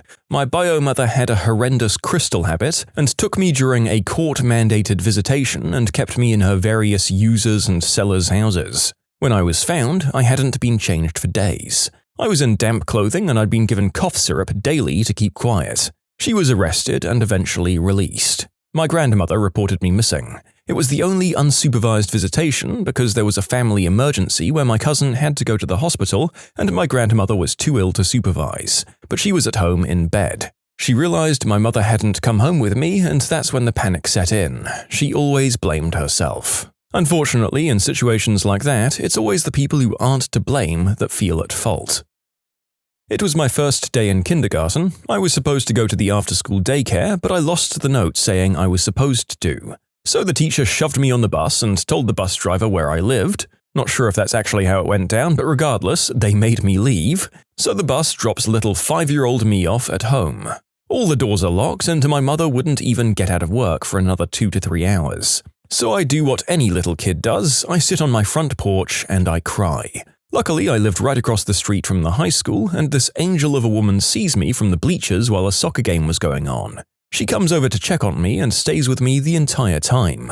Meanwhile, at the school, the staff is going crazy because I'm nowhere to be found. My mother was called and, as I'm told, crying profusely. Then, out of the blue, I see this 1960s brown Cadillac pull up, and over walks my principal. He thanks the woman for taking care of me and brings me back to the school. Because of my situation, they suspended my teacher and the bus driver, and I never do anything without proper paperwork. Just talked to my mother, and apparently the teacher left because of major medical issues at the time.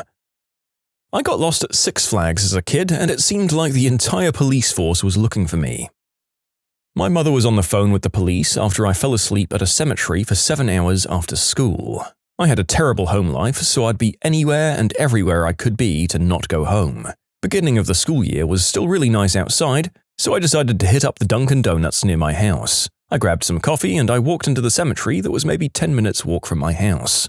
There was a really nice mausoleum in the cemetery, which happened to be the structure at the highest point in the city, so you can, on a clear day, see about 15 miles. I chilled there for a while, just kind of thinking. About 300 feet away is a statue of Jesus on the cross with other figures. I was kind of tired, so I laid a little ways away from it, just enough to get some shade, not enough to be lying on it, and I listened to music until I passed out. I woke up a few hours later, figured, screw it, might as well go home, and my mother started losing her crap.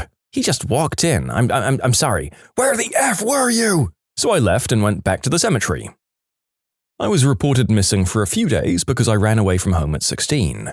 I ran away with my 17-year-old boyfriend who was not reported missing by his parents. My parents read through some of my chat messages, I had a habit of saving my logs, and they knew I was most likely heading north or west, but they weren't sure. Thankfully, since I was listed as missing and they knew who I was with, the guy was being monitored and he used his debit card on the way, so they had an idea of where I'd be. The cops came with a search warrant to the place we were staying a couple of hours before we were going to head off west. We already had a new car ready to go, with some cash, to make it harder to be tracked. We were going to leave later that night. In retrospect, I'm very lucky. If we'd taken off before the cops had found me, there's a more than decent chance I'd have stayed missing, and life would have been very, very bad. I married the guy a couple of months later, and he was an absolutely horrible person. His manipulations and isolation of me were a massive factor in that running away the first time. I had a decent stay at a sheep farm while I was a ward of the state though, waiting for my parents to arrive and get me. So that was neat. After a long period of estrangement, I went to visit my mother and father. This was after a long drive and I was quite tired. My mother decided it was the perfect opportunity to berate me. I tried to leave and she blocked my car physically so she could continue to berate me. I just left my car in the driveway and walked to a nearby hotel. I stayed there for a couple of days, went back and got my hotel without seeing them, and drove back home. A few years later, I Googled myself as I was up for a job and wanted to make sure there wasn't anything stupid on the internet about me. I found out they'd reported me missing. I called the government and got it removed. I do not recall which government agency I contacted. It was either a sheriff's department or a local police department website, which publicly displayed my photo and my mother's nonsense. And yes, you're right, it does sound weird that I called the government. Considering the extent these events upset me, it makes me happy to laugh about it now. Good on you for asserting your legal adulthood and autonomy in their faces, and just defying them on both those things without violence or getting your hands any more dirty than you had to. They clearly didn't understand that they'd mistreated you in any way, and were incapable of respecting your independence. You gave them a shot, and they failed. You can hold your head high after that. I've been missing for about 5 years now. It really gives you a new perspective on how many missing people, particularly adults, either just don't want to be found or simply haven't contacted the particular people who filed the report. The people who know where I am and what happened are the people I want to know that information. For a while, I was homeless and met several others who were also in the database or on the Charlie Project. Circumstances take you to places you never thought you'd go. It's not always as simple as being snatched off the street, and the ones who reported me didn't get anywhere by doing so. My trail went to a website of 150,000 plus other missing adults, and just hangs out there perpetually cold. I'm fine with that. I have really strict parents, and they absolutely did not want me to have a boyfriend. Instead of doing what they wanted, I went and got a boyfriend behind their backs, and would routinely sneak out to hang with him. One night he dropped me off at home, and my mum saw us kiss. She flipped out and started smacking the heck out of me and threatened to kill me. So, when everyone went to sleep, I packed all of my stuff in the middle of the night and left. I walked to my boyfriend's house, clear on the other side of town, and stayed with him. Woke up to multiple threats from my parents about how they were going to charge him with kidnapping or with being some sort of prevert. He was 20 at the time. I stayed there until they filed a missing persons report and the police came and took me home. I ended up dating him for 2 years anyway. Haha. You can submit your own stories to be featured here on the channel. The story submission link is in the description below. And if you want to listen to some vibey music in the background, check out easymode, also linked below, and subscribe. I was 9 and sometimes I'd walk home after school. Sometimes my mum would come pick me up. One day I was invited to go to my friend's house down the block to work on a school project, and I called home from the school phone to see if that was okay. The line was busy, so I kept calling for nearly half an hour and couldn't get through. I started walking towards my friend's house on the same route I'd normally walk home, hoping my mum would pass me. I was also thinking maybe I'd mixed up the days because my mum hadn't come to get me. I told the office workers I was going to walk to my friend's house and to let my mum know I'd been calling since school got out. It took me about 15 minutes to walk to my friend's, and then I started calling my mum again. For the next hour, the line kept going to a busy signal. I was getting really worried by that point, so I left, and on the way home a family friend saw me and said my mum had reported that I was missing. In the 15 minutes it had taken me to get to my friend's house, she had finally got off the phone with whoever she was talking to, driven to the school, hadn't seen me, waited a few minutes, then drove home and started calling the cops, my dad, and anyone else she could think of to help look for me. It never occurred to her to ask any of the school staff if they'd seen me, or to get off the phone for a few minutes in case I or anybody else was trying to call. The police even scolded her for tying up the line after they told her to keep it clear. I was missing for about 2 days. My family didn't notice, but the school did. I was 300 miles away drinking my life away at the beach toe. Went there on a Sunday morning and told my dad I was going to stay with my friend this week. I got on a train and rode for about 3 hours and rented a hotel for those 2 nights. Got drunk every day and made some friends. When I got back to school on Wednesday, people were so happy that I was alive. It was only 2 days. Someone started a rumor that I was kidnapped.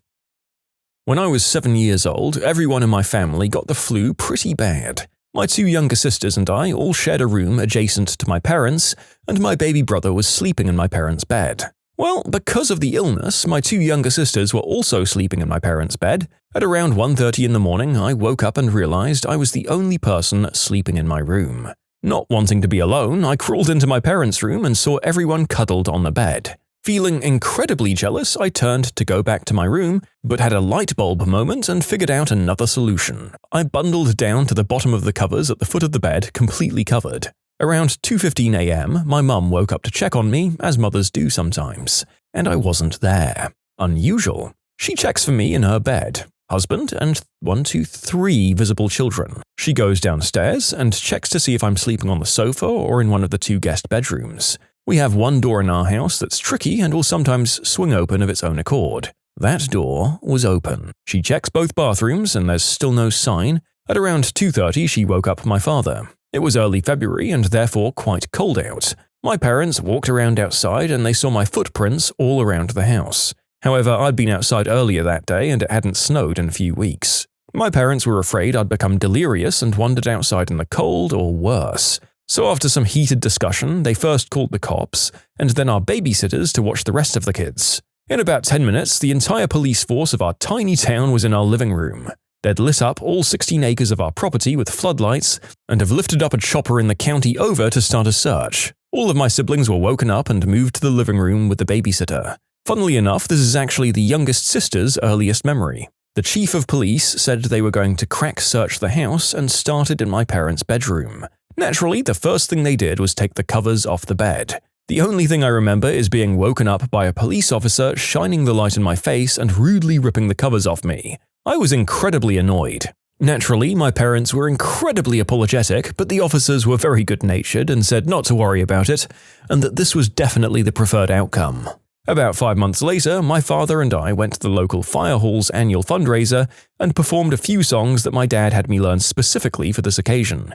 And he told the story of what happened to me that night, thanking the first responders for their quick action and good attitude. I think we donated some money, but honestly, I have no idea. I was pretty embarrassed because everyone was picking on me, but flattered enough by the fact that I got to sing for all of the adults that I didn't mind. That's probably the fastest way I've spent your hard-earned tax dollars. You're welcome. Not that interesting, but I was 14 and decided to walk to my then-boyfriend's house, which was an hour away walking, but I thought I could do it since it was still in the same city. Anyway, I sneak out the front door while everyone's asleep, and I almost got kidnapped. Some guy pulled up in his car on the side of the street where I was walking. There was no sidewalk, so I was in the shoulder and I made the ugliest double chin face I could make and picked up a rock to try and make myself look super ugly so I wouldn't get kidnapped. And I just stood there with my double chins until he finally drove off. I kept walking. It's maybe 25 minutes later and I've now found myself passing nightclubs and so many people outside drunk and in short, revealing clothes. That's when I got scared and went up to 2 policemen I saw on the corner. I told them I needed a ride home, and they asked for my info. I gave them my address and name. They looked me up on their computer and found out there was a missing person report out on me. When they dropped me off in front of my door, my mum was up, my sister, my aunt and uncle and cousins were all there. It was the most embarrassing moment of my life, and I never snuck out again. I mean, regardless of whether that person actually wanted to kidnap you, I feel like that's the sort of experience that scares someone off future such acts of rebellion on your part. He might have also thought you were a crazy person with those faces. At 14, I would have thought you'd just run or jump fences or something. I had a manic episode and went on a spontaneous trip and blocked everyone's numbers. Don't ask me why, I was manic. I now know that I have bipolar disorder and generalized anxiety disorder, and I've gotten help. So this is kind of a wild story. I was pretty young when it all happened, so I know this from hearing it from family members. My grandmother lives 6 hours or something away, like that from my family. Growing up, she'd rarely come to visit us at our house. Instead, my parents, brother and I would go to our cabin in the mountains and meet her there, as it was a midpoint between both our houses. Now, my grandma went a little bit crazy after her husband died a few years before I was born. Around this time, it was becoming more and more obvious that there was something just a little off with her. She had some very strange beliefs and started to become a bit forgetful. One day, we were all at the cabin. I was around 4 and my brother was around 5 at the time. That day, I guess my dad decided to go fishing without us all. My grandma was watching my brother and my mum decided to take a nap. She woke up and the cabin was empty. There was no sign of my brother, grandma, or me. My dad got back shortly after and he hadn't heard anything from my grandmother either. So my parents had no clue where we were. I'm not sure how much time passed, but my parents were obviously freaking out. I think they phoned the police and were getting ready to make the missing persons report when an unfamiliar vehicle pulled into the driveway. Out pops me, my brother, and my grandmother, and some random guy. Basically, what had happened was my grandmother decided to take my brother and I for a walk in the woods without saying anything to my parents. Her being the forgetful old woman she is, she got lost. Eventually, she found the highway and thought it would be safe for her, a frail 80-year-old woman, and 2 young children to hitchhike on a highway in the middle of the mountains, basically no man's land minus a ski resort here and there. We were just lucky that the guy who found us was super nice. A few times, actually. The most interesting one is that my mum took me to my grandfather's house while I was sleeping. I was very small, maybe 4. I woke up alone, the house was dark and nobody was answering. According to the Pluto cartoon I watched that morning, I was kidnapped. I broke out and started wandering the streets barefoot in my nightgown in the opposite direction of our house. Some sweet old ladies wrapped me up in a blanket and called the cops. Eventually, through good small-town police work, he figured out who I belonged to because I only knew my nickname and not my address.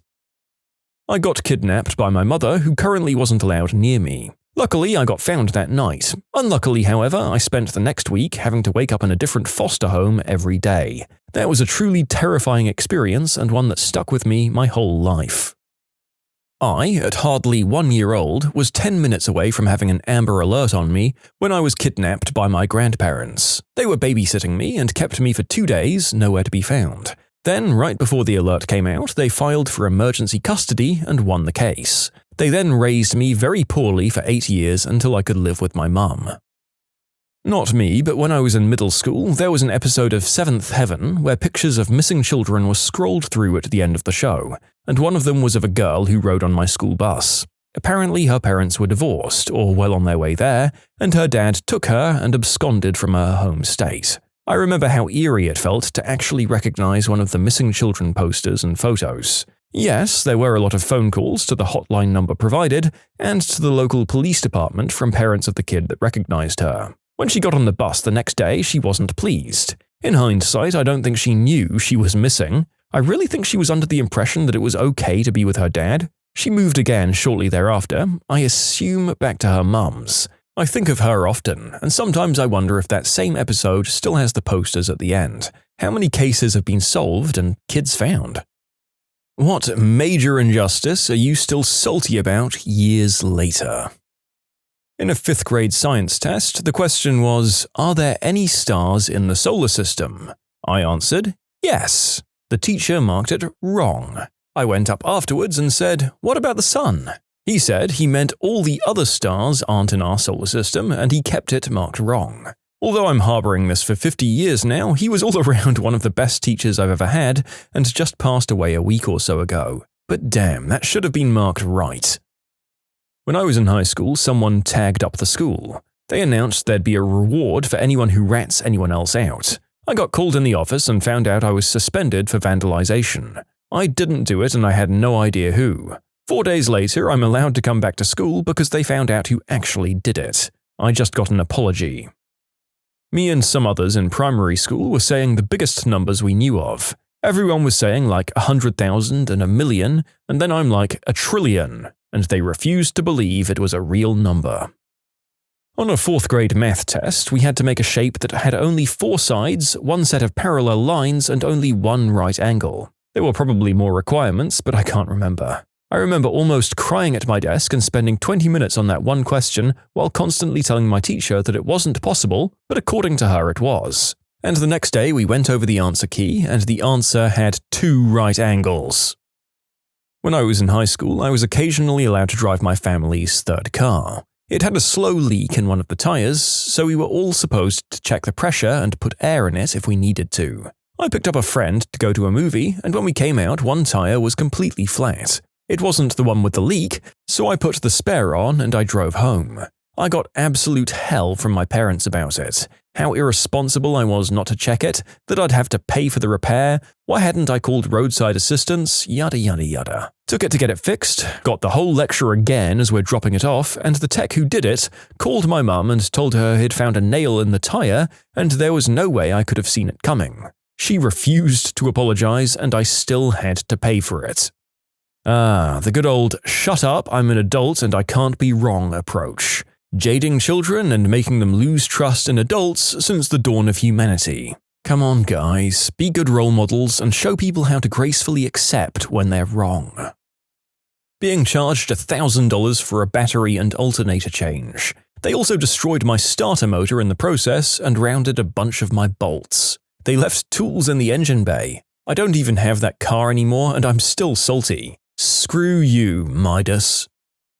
3 months ago, I went on maternity leave. The woman hired to cover for me was being paid $3 more than I'm currently paid. She was going to be kept on as a full-time accounting assistant after I returned, but she couldn't keep up with my daily tasks and completely effed up several databases that I had to correct when I returned to work the following month. When I returned for a raise, they offered me a 50-cent raise after telling me how crucial I was to the structure of the company. Needless to say, I'm looking for a new job. I live in the EU and English is my second language. In 4th grade English class, I used the word gross, as in disgusting, in a random sentence we had to write. The teacher argued that it isn't a real word. I said that it was, that I saw it a few times in video games and movies, and she said that those aren't a reliable source.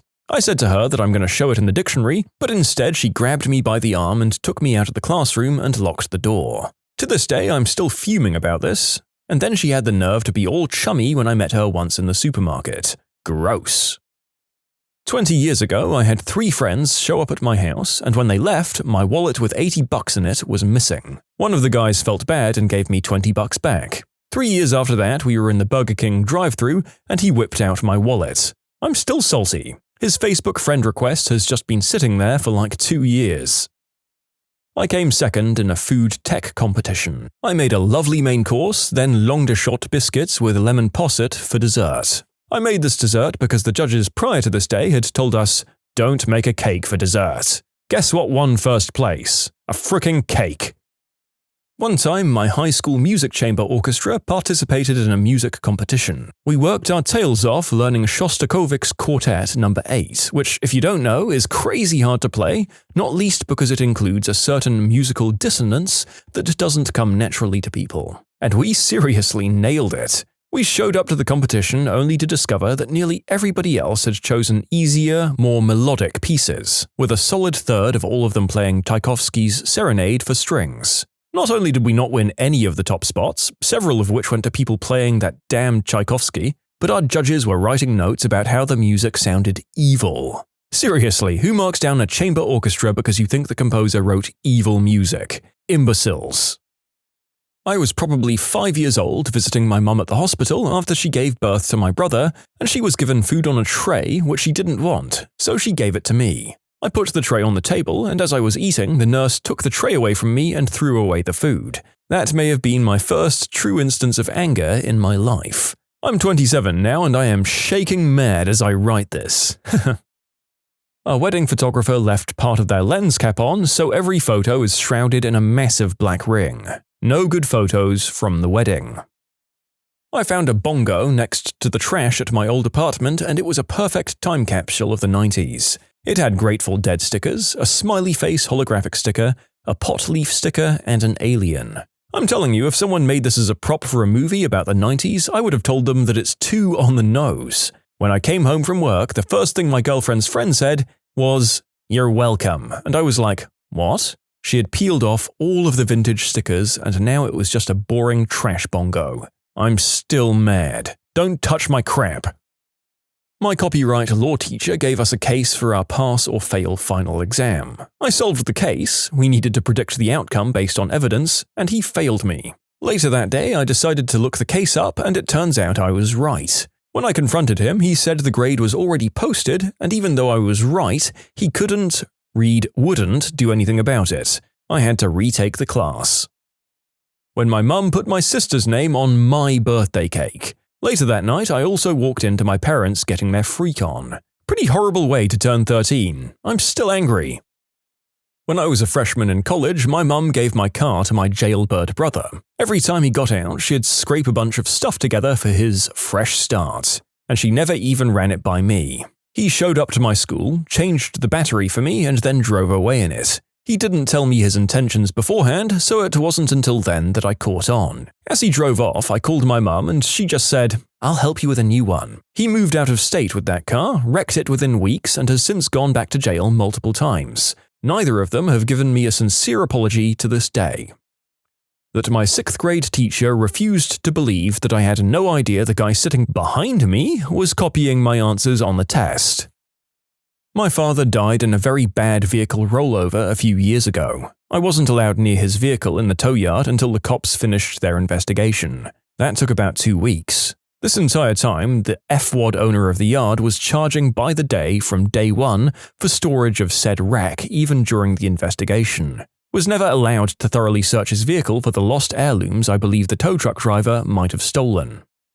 The first day of 8th grade, my best friend and friend group informed me that they'd no longer be my friends. To this day, 20 years later, I still don't understand how or why things ended up that way. I can only guess because I was the shy nerd of the group and they were trying to fit in with the cool crowd. Regardless, it was a miserable experience that left me with quite a few trust issues. Well, if there's any justice in the world, then maybe their friends did that to them too. In fact, if they were that shallow and crappy, there's a good chance they were unable to maintain any meaningful friendships at all without a serious amount of personal growth. If they've become better people since then, they'll probably still feel bad about what they did.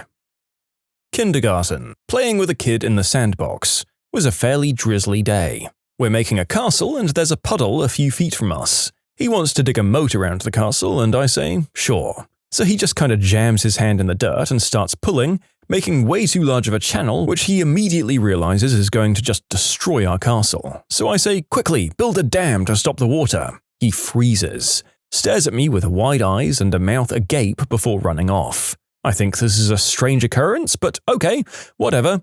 I saved the castle, so then I went back to digging when the teacher runs up and grabs me and says to go to timeout, to which I obviously protest and say, no, what the frick, I didn't do anything. She then immediately says she knows I said a bad word and to not try and lie about it, to which I am again confused and say I didn't. After a few back and forths of her trying to pull me away by the arm and me rather violently resisting, it occurs to her to actually ask me what happened. I explain the story. I still remember her face kind of dropping, realizing the other little crap bag thought I said D-A-M-N instead of D-A-M, and then immediately ratting on me. Tries to say, well, maybe use a different word, to which again I vehemently protest against, because no, that's the correct word for such a situation, and that's just how it works, and it's his fault for not knowing the word, until she finally gives in and explains to the kid that I didn't swear and that nobody likes a tattletale. I am in my 30s and on the other side of the country, and I still remember this as the very instance in which I gazed upon my fellow man and wept, for he is stupid. So my mum and dad got divorced before I was 1, and he'd randomly come around once every few years to pretend to be a dad for a week or two and then disappear again. This is important for the story. Anyway, I've always sucked at and hated math. We got a homework assignment, I think I was in the 1st grade, and we were working on 0 times whatever number. I was excited because I understood it, and I knew I'd get all the questions right. The whole worksheet was just questions asking what 0 times another number was. My father made me show him the worksheet when I was finished and then made me change every damn answer because, wow, you're stupid. Did you pay attention at all in class? And I explained to the teacher when I'd turned it in, and I still got a fricking 0. You can submit your own stories to be featured here on the channel. The story submission link is in the description below. And if you want to listen to some vibey music in the background, check out easymode, also linked below, and subscribe. Coming second in a school trivia competition 21 years ago. I had the correct answer on 2 questions that would have sent us to the national champs, and I was vetoed by the other 3 idiots on my team. That hits hard.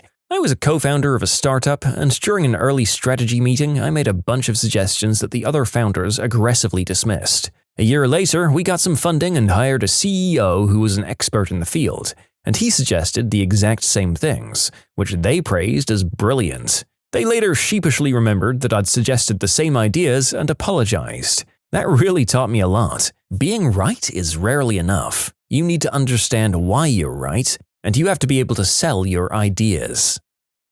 When I got my first car, a really old one, my dad told me I'd be responsible for gas money and that he'd take care of the maintenance. After a while, my brakes would make funny noises, and I told my dad. I reminded him every once in a week, maybe for half a year, and he always told me, "Yeah, I got it, I'll handle it." My boyfriend at this time wouldn't let me drive it any further because he was concerned for my safety. So my boyfriend, had a mechanic look at it. The mechanic told me that if I'd have come sooner, it would have been a $50 bill to take care of it. But over time, the brake got more and more damaged, and by then it would have been over $800 for the repair. When I told my dad, he just said that there was no way he'd spend so much money on a car that had maybe $500 in value left. I ended up selling my car for scrap. That was 10 years ago, and I still bring it up to my dad sometimes. If he would have ever just done something when I first told him, it would have been so cheap and easy. When I was about 8 or 9, we had a big project in school which ended with us writing a story. I spent frickin' hours on this thing. It was going to be the best book ever. It was only a matter of time before it was snapped up by some publisher, and then it would be the talk of the Scholastic Book Fair. No doubt in my mind. It absolutely had to be in by the time school finished for Christmas, so my teacher could mark it over the break.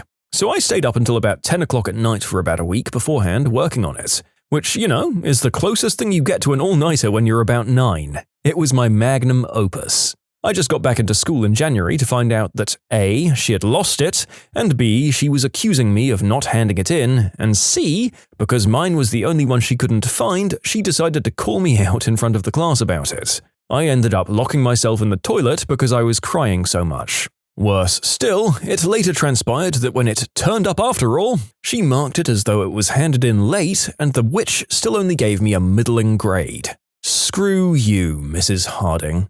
Screw that teacher. In a similar vein, when I was 17 in high school, I was dreaming of becoming a published author one day. I'd always enjoyed storytelling, and I'd always make a special effort to do well in school when it came to creative writing. At some point during the year, our professor asked us to write him a short story of about 1,000 words. I was very excited because I had tremendous respect for that man and I loved his classes. I really wanted to impress him.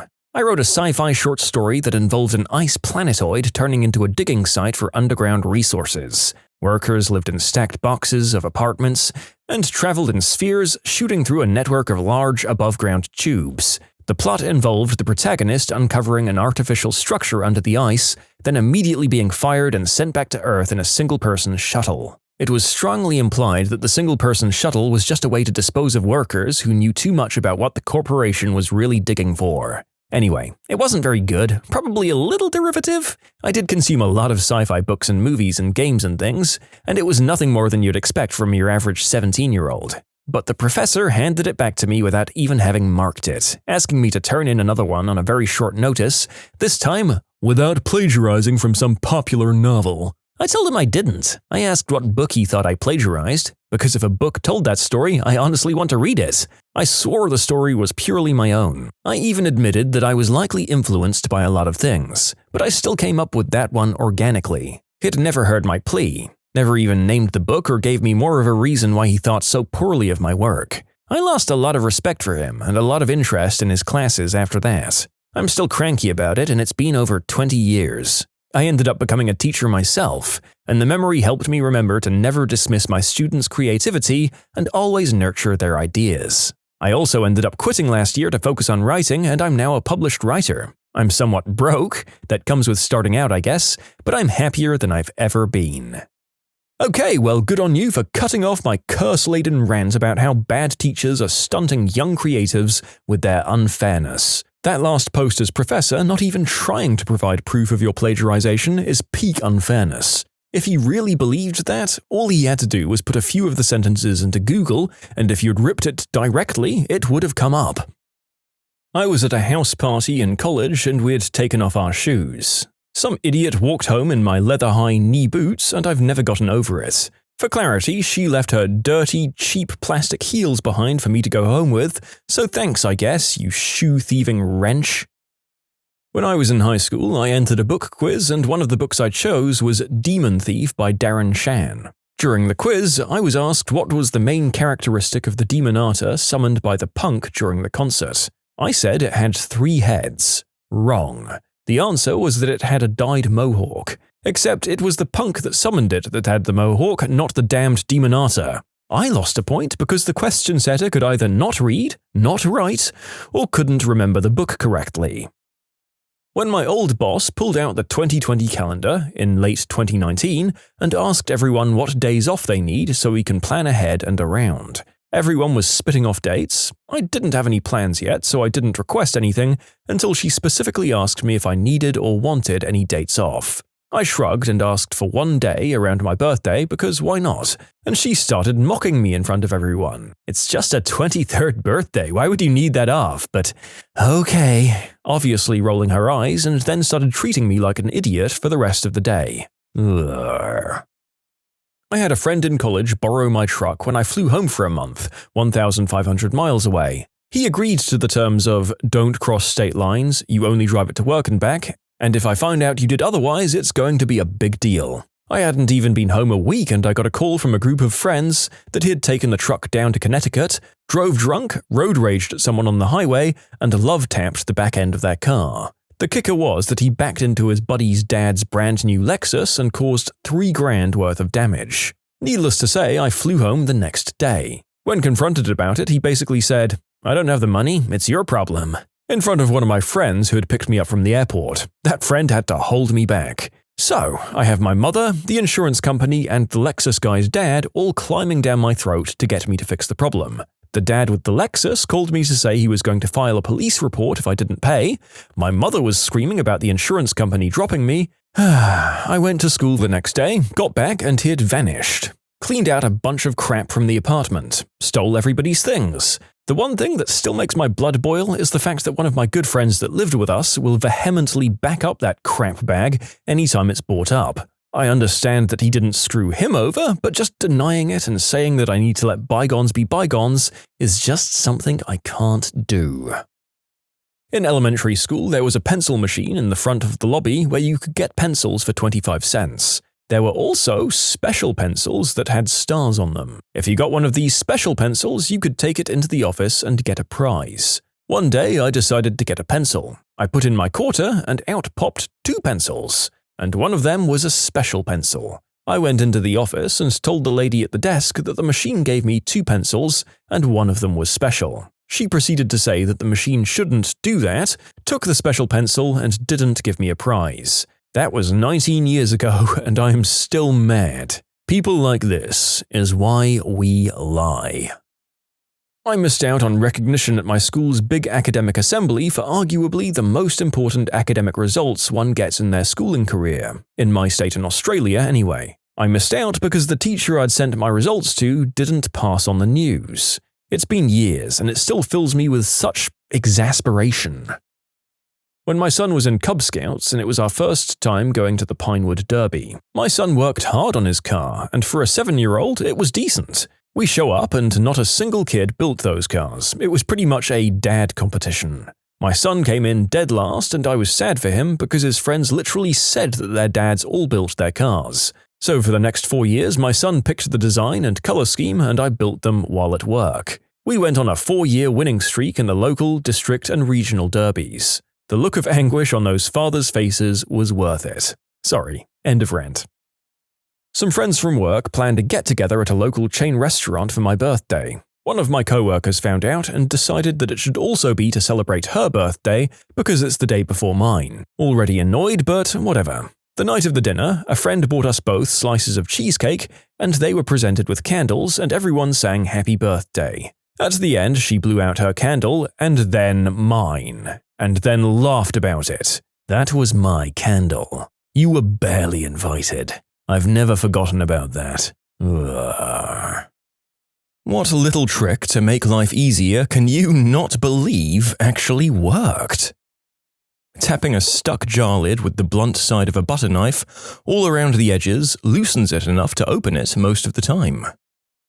I had really bad vertigo when I rolled over for like a month out of nowhere. I'd roll over and it felt like I was still rolling for a good 20 seconds. I eventually looked up some YouTube video on it. I didn't expect much, but one video told me to lie on my back on the bed and lean my head off the bed as far as it could go back, then hold for 10 seconds, then move my head up to even level for 10 seconds, and finally bring my head up so that my chin is pushed into my neck, all while laying on my back still. Hold it for 10 seconds each time. I felt really sick afterwards for like 30 minutes, but after that, my vertigo was completely cured.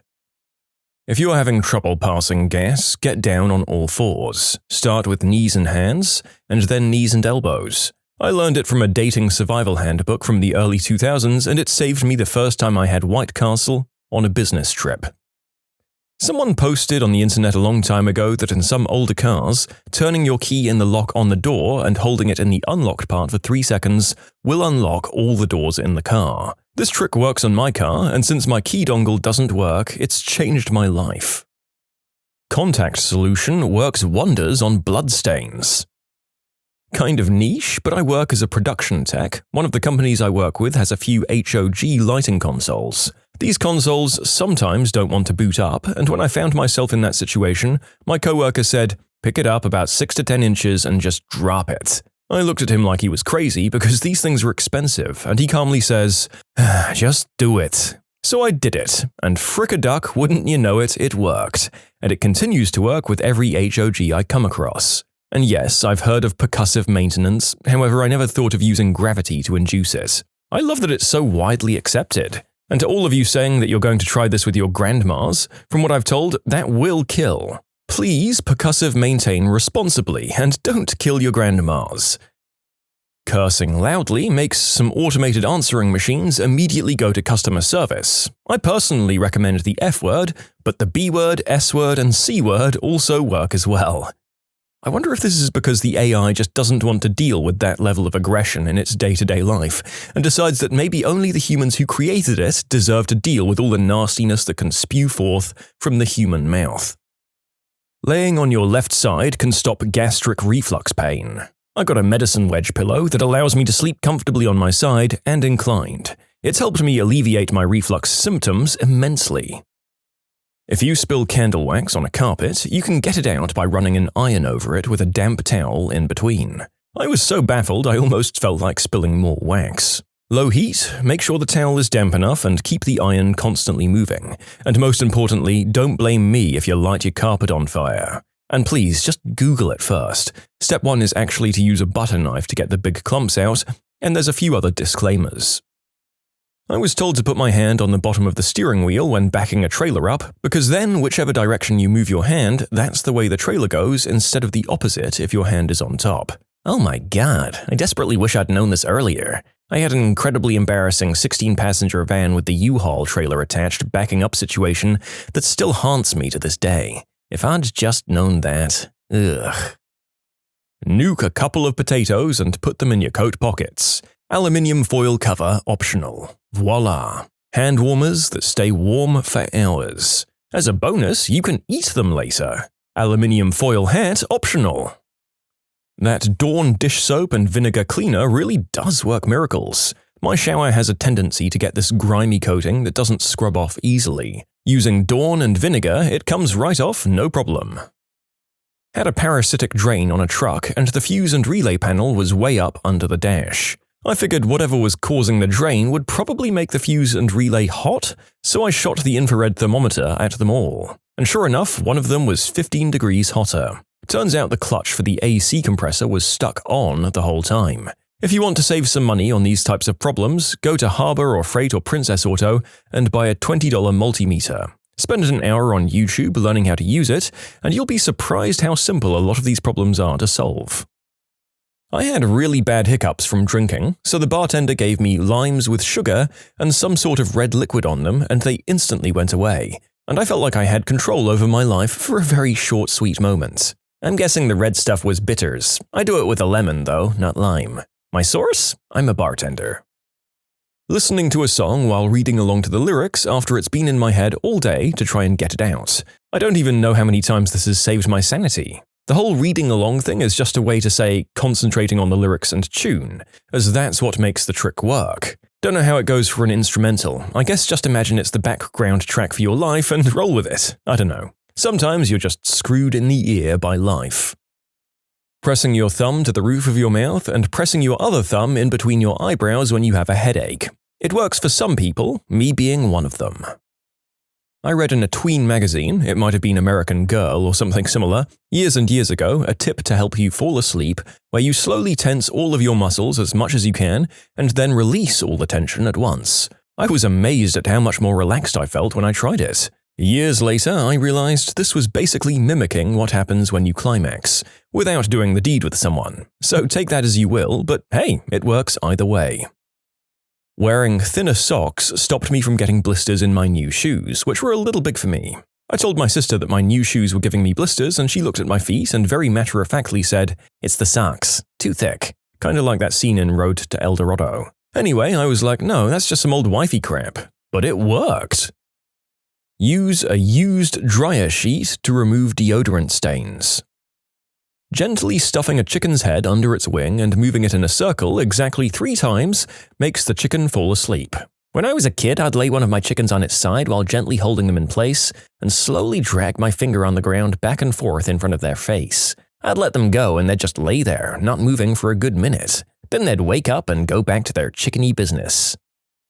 1 cup of vinegar, 1 cup original Listerine, 1 cup of warm water. Let your feet soak for around 30 minutes and then remove the dead skin.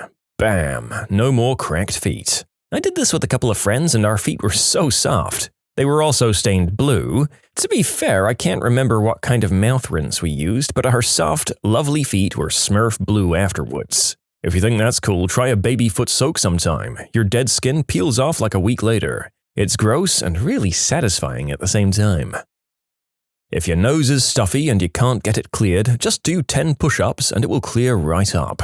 You can blow your nose over and over, but for some reason, this actually does a better job of clearing it up. I had no idea how it could work at first, so I was skeptical, but somehow it genuinely does. Bold of you to assume I can do 10 push-ups. Well, that's actually how it works. In the 2.5 weeks it takes you to get to 10 actual push-ups, the cold will be over. And for you sickly people out there, a great excuse to work on getting that little bump of exercise into your daily lives. Not just working on those arms, but building in a nice little preventative measure for future colds. Cleaning your headlights with cheap baking soda toothpaste. I hadn't cleaned mine in 10 years. They cleaned up sparkling like new with almost no effort. When I was a little kid, I was playing in my dad's office while he was in a meeting and was drawing dinosaurs on his dry erase board. Unfortunately, I was using permanent marker and I got so scared I'd get in trouble, I cried. His secretary heard the commotion and was nice enough to show me that if you draw over the lines with a dry erase marker, it'll come off when you erase it. She was also nice enough to take me to the bakery across the street and get me a cookie. I was really skeptical about getting the garlic smell off my hands with stainless steel, but I tried it and it worked. Also, freeze onions for about 15 minutes before chopping them up and it helps reduce the onion fumes. Writing down my goals actually does help me get them done more often. If you smoke too much Mary J or overdo it with edibles and are feeling too high, chew on a peppercorn and let it sit under your tongue for a minute. You'll feel fine in less than 5 minutes. If you're on edibles though, you might have to repeat this every 30 minutes to an hour up until you've metabolized all of the THC. You can also just smell some ground pepper, but it takes a bit longer and doesn't last as long. This works because a substance in black pepper called piperine blocks all the receptors that help you take in Mary J. If your car has a dent, pour boiling water on it and then use a toilet plunger to pop it back into place. I saw that one on Reddit a while back. A hairdryer also works for providing the heat. And you can use a marital aid that has a suction cup if you don't have a plunger. Turning electronics off and then on again magically fixes many problems. Pouring hot water on the remaining wax on finished candles. The wax melts and floats to the top so you can just reach in and take it out, and your candle jar is clean to be repurposed or recycled. Sounds simple, but as an avid candle burner, it's changed my life. If you smile, ask questions, do your work competently, and maintain a generally positive outlook on life and temper your critical edge, people will actually like you. Also, if you ask for help or advice with things, people feel a larger sense of connection with you. Obviously, this can become annoying when used too often, but in small doses, it leaves a person feeling invested in you. You mean if I'm not a beehole, then people will like me because I'm not a beehole? You can submit your own stories to be featured here on the channel. The story submission link is in the description below. And if you want to listen to some vibey music in the background, check out easymode, also linked below, and subscribe. Apparently, squatting does make it easier for you to go number 2. But if actual squat toilets are too weird or gross or inconvenient for you, you get the same effect by putting a footstool in front of a normal toilet and leaning forward while taking a dump.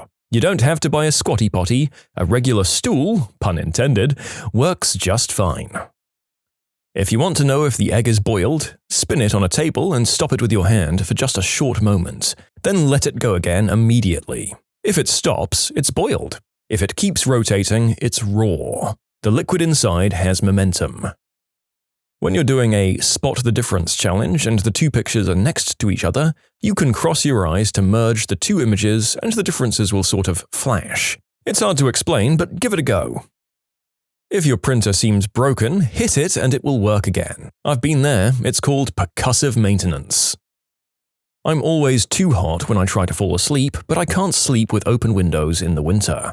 So I keep a couple of oranges frozen outside the window and I just toss one into my bed. It's a nighttime snack and it keeps me cool without having to get up out of bed. Win-win unless you fall asleep and crush the orange, but at least you got some sleep, so that's still kind of a win. I never expected this answer to get so much traction, or I'd have made it clearer, so I guess I'll edit in some answers to the most common questions. First, I rarely eat them before sleep. It's either breakfast or a snack if I wake up at like 3 a.m. My teeth are fine, thank you for asking. Ice packs would work as well, but then you can't eat them and it doesn't feel as natural. Fans work, but I have a bad habit of ruining them. It's not as good as under-blanket cooling anyway. I like to keep them in my armpits, but not always. Sometimes they just roll around in the bed. Sometimes I put one on my belly button and pretend I'm a giant teeing up my ball for a galactic game of golf. I'm almost certainly a human, I think, and I'm single and ready to mingle, baby. Propping up a cheek a bit to fart silently. You can point your camera, any camera, at an IR controller or accessory to check whether it works or not, because the camera can see infrared. Using a credit card to open a locked door. I'd locked my girlfriend and I out of her apartment by pulling the locked door shut behind us and leaving without the key. When we returned and realized what we'd done, I was able to slide the card in between the door and the door jamb and push back the bolt, opening the door. I scored major points with the misses, but we were both alarmed with how easy it was. Needless to say, we used the deadbolt when leaving the apartment from then on. If you need to cut some PVC pipe and you have no tools, you can cut the pipe with just some string and some friction. Ugh, my most popular comment, and it was a trick that my mentor and arch nemesis taught me. Damn you, Ronnie! Look guys, the tip here is all well and good and it seems to be valid, but I think the real reason I had to post this here is the intrigue. Who the hell is Ronnie and what did he do? What prompted the switch in your respective positions from student and master to bitter enemies? There's a story here, damn it, and you can't just leave us all with blue swollen mansacks like this. Crying because you're sad actually helps things. Sometimes people just need to cry to calm down. My daughter, who's 6, was crying because we broke a random rock open that she found and it wasn't a geode. She was so upset. Being a dad, I let her know that geodes are really hard to find and crying won't help anything. And she cries too much over things and crying won't make it turn into a geode. I know, I sound like a jerk when I write it out like this. Then she told me that crying does help her feel better if she's sad and that's why she cries sometimes. That hurt my heart that I'd been telling her not to cry when something helps her feel better. I don't tell her that anymore and I just let her snuggle up and cry as much as she wants. Even though crying doesn't help me, it might help others. Let your kids cry when they feel it. Those garlic peeling things. I thought for sure they were a dumb gimmick, but I used one in a cooking class and hot damn, it really did work like magic. It's so easy, I'm actually able to get the same effect using a rubbery jar opener thing that I already own, so I didn't even have to buy one of the official ones. Asking my wife to marry me worked like a charm. When your car overheats, turn up your heaters to full blast while driving, like roll the windows down if it's summertime so you don't bake. It helps keep your engine cooler than it would do otherwise, until you get to a safe spot to stop or to a nearby repair shop. After I broke up with my ex, about 2 weeks afterwards, my radiator busted and I didn't know who to call for help. So I ate crow and called him because he knew a few things about cars. Yet at the same time, I was skeptical because he had a reason to give me horrible advice and screw me over. Lucky for me, he was a good guy and his advice saved my car. I get horrible morning sickness during the first half of pregnancy. One of the biggest struggles is staying hydrated. I try to eat or drink anything and it just comes right back up. Hence the dehydration. However, this is my third time through, and I just figured out that if I wake up in the middle of the night that my nausea is greatly reduced and I can drink water. It might not sound like much, but if you've been dehydrated before, then you know how wonderful it is to drink something. I basically can't drink anything all day long, but I've trained myself to wake up and take a gulp of water every time I toss or turn throughout the night. It's been such a game changer, and while I'm still sick, at least I'm not dehydrated. If you want an NBA League Pass, you can use a VPN so it appears like you're in India and buy it for about $20. Apple cider vinegar and warts. Just take a Q-tip end and soak it in ACV, then place it over the wart and put a Band-Aid on top. Continue the process each night until it's gone. I had to deal with some earlier in my life and no amount of freezing helped. They'd die, but they always seemed to come back and return. Apple cider vinegar worked flawlessly and they never returned. That worked for me. I had one on my finger and my GP froze it 3 times. It was still there. She sent me to a dermatologist who injected it with a small amount of candida fungus to try and get my immune system to kick in and get rid of it. Nothing. It was there for 2 years. I finally started soaking a cotton ball in ACV and using a Band-Aid to hold it while I slept. During the night it would burn, so I'd take it off. I'd also use my electric callus remover on it every day to scrape the dead skin off. Took about a month, but it worked and never came back. My mum loves to collect containers and store random crap and also converted me to do the same. Both of us were stumped on how to get rid of the adhesive leftover from labels. I went online and found a post that said a mixture of olive oil and baking soda would take the glue right off. I kind of laughed at it, thinking it was another joke post, because how can baking soda and oil, 2 items we consume every day, be used to remove something like adhesives? Still, there was no real alternative since neither of us wanted to go buy Goo Gone because of the stench, so we tried the mixture out. To our surprise, it worked like a charm and all of the adhesive and sticker residue came right off after letting the mixture sit on the containers for a bit. Now we have drawers full of containers, full of various spices and tools that once held other spices, snacks, and foods. Holding the car remote to your chin for better contact, like locking and unlocking and alarm. I thought my friend wanted me to look like an idiot, but the trick actually works. Flipping over a rug upside down before vacuuming the back of it. Doing this knocks out the dirt that's deep inside that the vacuum cleaner could never get out. If a bathroom stall lock won't shut right, you can stuff toilet paper in the other end and it will stay closed. The light for my husband's car rear license plate is kind of busted. We were actually pulled over once for that. When that happened, he asked the officer to check it out for himself and was allowed. He got out, went to the back of the car, and literally Fonzied it by hitting the car, and the light just turned on. The officer was like, "Well, okay then," and we were on our way. I think the cop was just bored and lonely. The ring toss at the fair. Don't just sling them or toss them towards the bottles in the hopes that you'll snag one. Gently toss them flat up into the air above the bottles and try to get it to fall flat. Hopefully I'm describing this correctly, because the first year I tried this at the fair, I won an electric guitar and a mini-amp. The following year, I won a $300 bike. Haven't been to the fair since, but you can bet your butt that I'll play it again the next chance I get. I genuinely have no idea if this person is onto something, incredibly lucky, or both. Surely if there were one good tactic, and you could reliably win great prizes with it, then the game just wouldn't exist at fairs. Let me know if this is indeed the winning tactic, because fairs just don't happen in my area, so there's no joy in my life. Equal parts Mountain Dew and Blue Powerade. Enjoy your homemade Bayer Blast. I work with children, and there's a lot of things they don't like to do but needs to get done. Often the phrasing of what needs to happen can do the trick, such as, "I know you don't like Brussels sprouts, so would you like carrots or green beans?" Or, Would you want to eat 6 pieces of broccoli or 3 to go with your chicken? Wherein the answer is the question and there's no opting out of the vegetables, but it seems like they get to pick the least horrible option. Want to know if a battery is full or empty of charge? Drop it straight down onto a table. If it bounces, then it's empty. If it drops and lands without bouncing, it's full.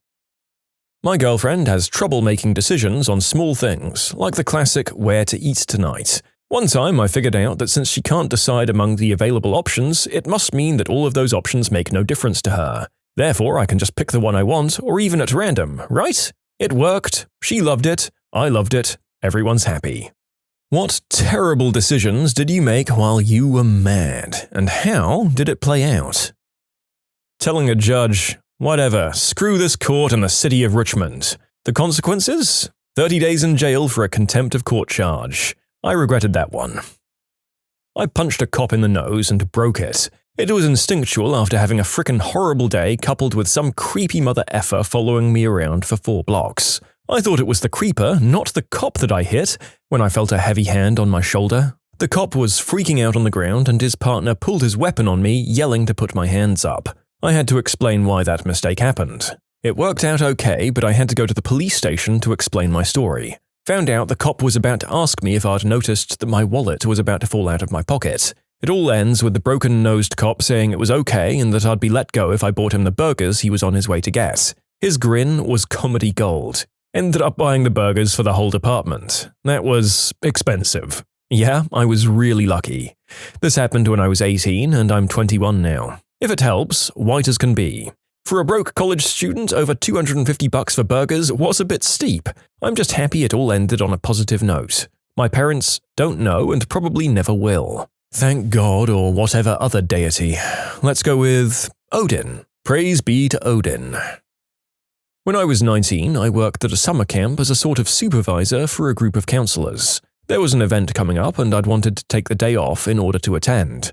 My boss insisted that it wasn't possible for me to take the day off, so I decided to call in sick because it teed me off. Now, knowing that I'd need a note from my physician, I actually went to the doctor the following day. My normal doctor wasn't in, and a nurse practitioner was filling in. She did a pretty thorough exam, poking and prodding my stomach and asking me if it hurt. I probably reacted in a couple of areas, trying to really sell my illness. At this point, she recommends that I visit the ER because she believes I might have appendicitis. This means a better doctor's note, right? So, I'm in the ER, my entire family is there at this point, and they're having me drink the barium milkshakes to prepare for imaging to see if I need to have an appendectomy. I have to drink 4 of these things over an hour, and I'm on my last one, and the ER doc comes in and tells me he's going to have the surgeon come in to chat. Knowing that they're going to take these pictures and that everything will be fine, I'm not concerned. Well, the surgeon comes in after I've finished that last drink, and he says that he can see I'm in some pain.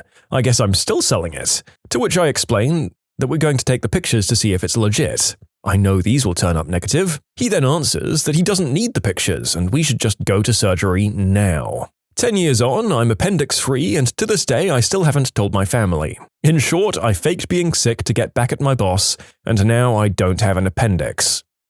Well, here's hoping that they don't work out that the appendix really is used for space travel or to harness midichlorians or something really important in the near future. Otherwise, you blew your chance to live in the Star Wars to get your boss off your back for one day. Got into a drunken fight with my wife, drove off angrily, crashed into a tree, spent a long time in intensive care, almost died, face permanently disfigured. My older sister was teasing me mercilessly when I was about 8 years old. I was stewing over it for about an hour and decided that the best revenge would be to destroy her favorite blanket that our mother had made by hand. One for her, one for me, cut from the same cloth. I grabbed her blanket and a pair of scissors and proceeded to cut the blankie to ribbons in front of her. She started laughing hysterically, which was not the reaction I'd expected. I looked at what was left of the blanket, saw my initials on it, and realized that I'd mistakenly destroyed my favorite blankie. In a heated argument with my mum, I shouted, "Suck my eggplant." I instantly regretted that. Not about myself, but my dad. He used to have a serious drinking problem, and one night when I was in high school, I was driving home from work and the town I lived in was very small. I ended up driving behind a truck that I was pretty certain was my dad's. Now, I should add that I was driving with my brights on because one of my headlights was messed up and it wouldn't turn on without having the brights on.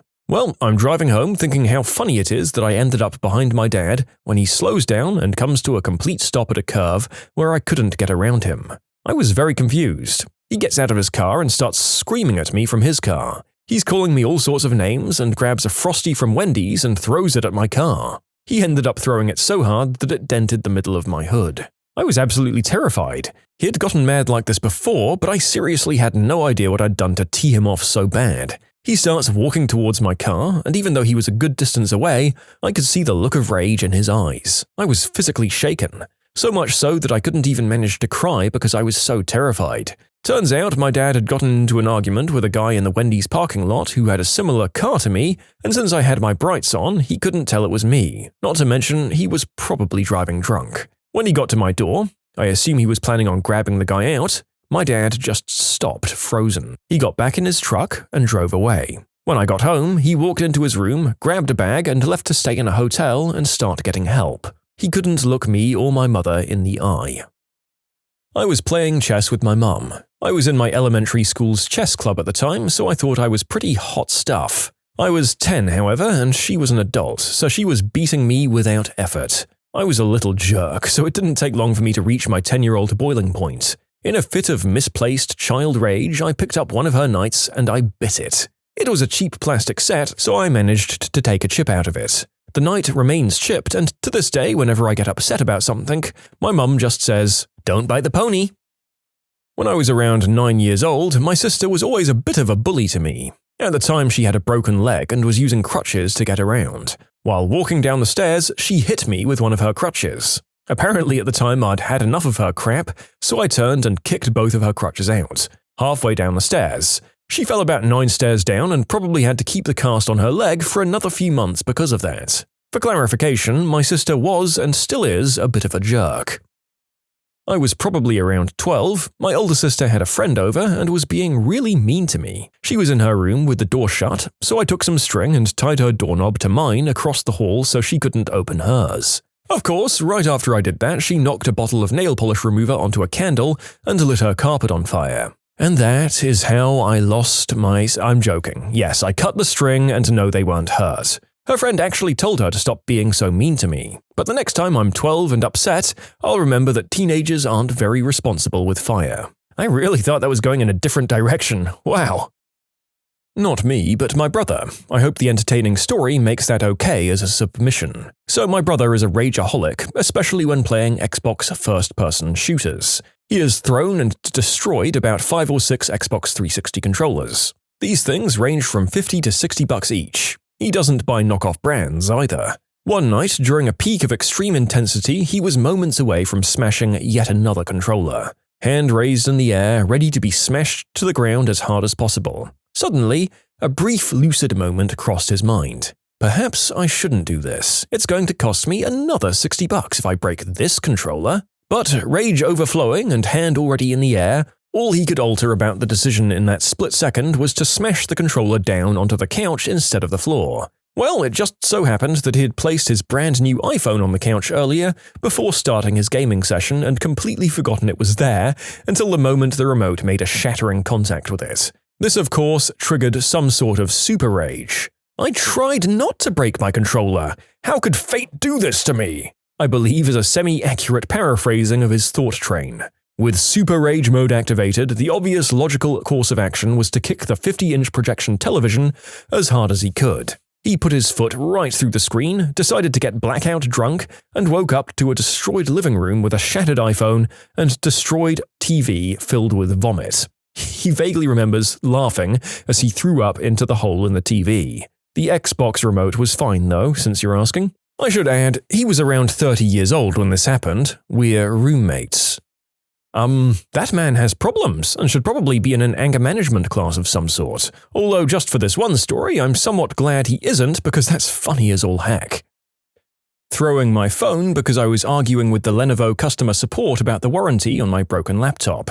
The phone hit the TV, which cracked the screen on both the phone and TV. Now I'm using Internet Explorer on a library computer and I regret everything. I can totally see that happening because phones are just so perfect for throwing in anger. I can't even remember all the times I got upset after a conversation and then just threw the phone on the table, until one day it bounced back and cracked the mirror.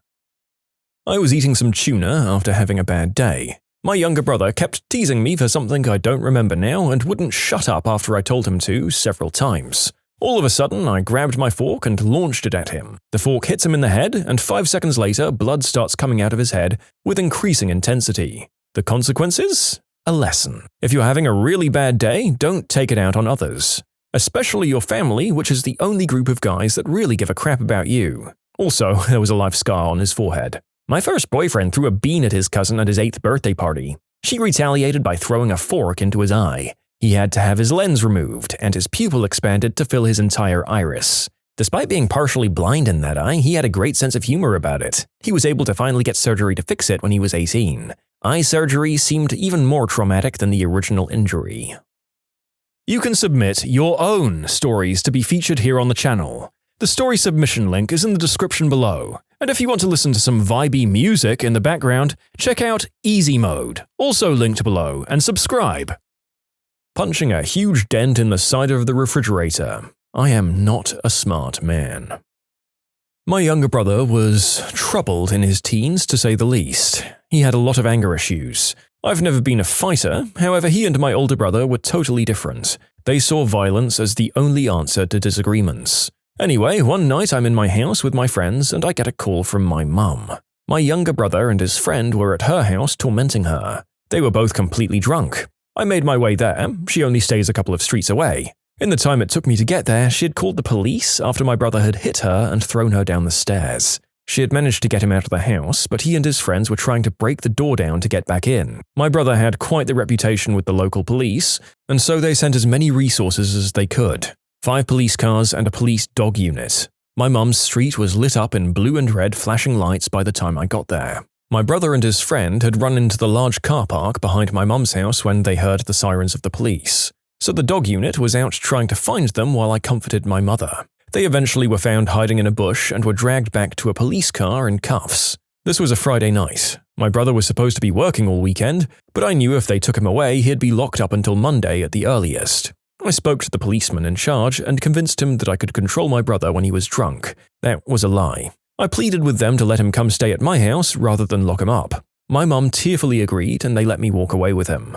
The policeman, however, gave me his mobile number and told me to phone him directly if there was any more trouble with my brother, as he'd be patrolling the area most of the night anyway. My brother and I walked away, and to begin with, there were no problems. Then, as we get closer to mine, the drunken slurs start and he tells me he hates me, this is all my fault, he's ashamed to be my brother because I'm gay, yada yada yada. So I decide I don't want him to come to mine, and I reach into my pocket to get my phone so that I could phone that policeman and just have him taken away. At that precise moment, I look up and my brother has swung a punch in my direction. I dodged it and clocked him in the side of the head with the phone, smashing it. He almost lost balance and then definitely did when I punched him again. I completely lost it. All the rage at what he'd done to my mum, for what he'd said to me, for the way he acted, it all came out. I was kicking him repeatedly. I was wearing Timberland boots, and I was punching him over and over. It wasn't until I'd sat on him, pinning him to the ground, and punched him one final time that I realized what I'd done. I watched as his head flopped back, his eyes rolled back, and a pool of blood appeared under his head. I was certain that I'd killed him. I couldn't phone for help because I'd smashed my phone. I couldn't shout for help as it's 2 a.m. and there's nobody around. Right then, I make the single scariest decision I've ever made. I put my coat under his head and I leave him there in the pouring rain. I run back to my house faster than any human has probably ever moved. I get to mine, burst in the door and shout at my friend to call an ambulance and tell them where my brother is then take off running back to him. Luckily, he's still laying there, out cold but breathing, thank God. One of my friends arrives a minute or so later. We keep him warm until the ambulance arrives. The policeman also arrived at the same time. He said it was likely my brother wouldn't remember what was happened, he was that drunk, and that he wouldn't put this in the final report. I get in the ambulance with him to the hospital and then sat there for the next 8 hours waiting for him to regain consciousness. When he was able to have a visitor in the room, I walked through ready to apologize. And what happened next blew me away. He broke down in tears immediately, apologizing for always being such an insufferable butthole, begging me to forgive him. And that was the end of my brother's troubled teen years. He ended up with a broken nose, half an ear missing from scraping against the ground as I kicked him, a fractured cheekbone and a hairline fracture in his skull. He couldn't go to work for a month, which was made even more torturous for him because my mum, understandably, refused to talk to him or do anything for him.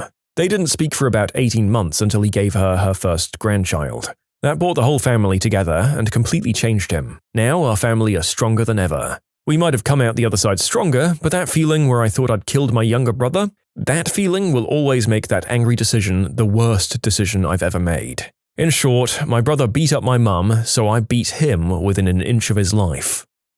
Yep, well, there's some understandably complex feelings going on here. We don't know for sure if your brother's turnaround would have come anytime soon. It's possible, but I think we should just leave this as a just be thankful it turned out the way it did and not with him dead moment. This could have very easily been terrible. When I was 14, my dad forgot to pick me up after school, and he told me to find my own way home. I walked approximately 8.5 miles to get to my house. Then he wouldn't let me in. I was so angry I went to my neighbor's house. It was a kid in the same grade as me who lived there, Mike. And when I told him what had happened, he said I could come in. He had an older brother who smoked cigarettes and green herb. I had never smoked or drunk before, but I was mad, really mad. We stole all of his stuff, got high, and smoked all night in Mike's bedroom. The consequences? 11 years later, still smoke cigarettes and dealing with cancer. Worst decision ever. All because I was angry with my crappy dad.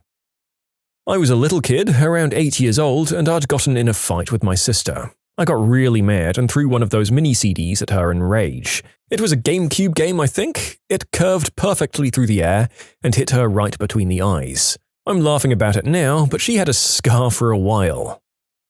When my sister and I were much younger, we fell out and argued for probably the first time.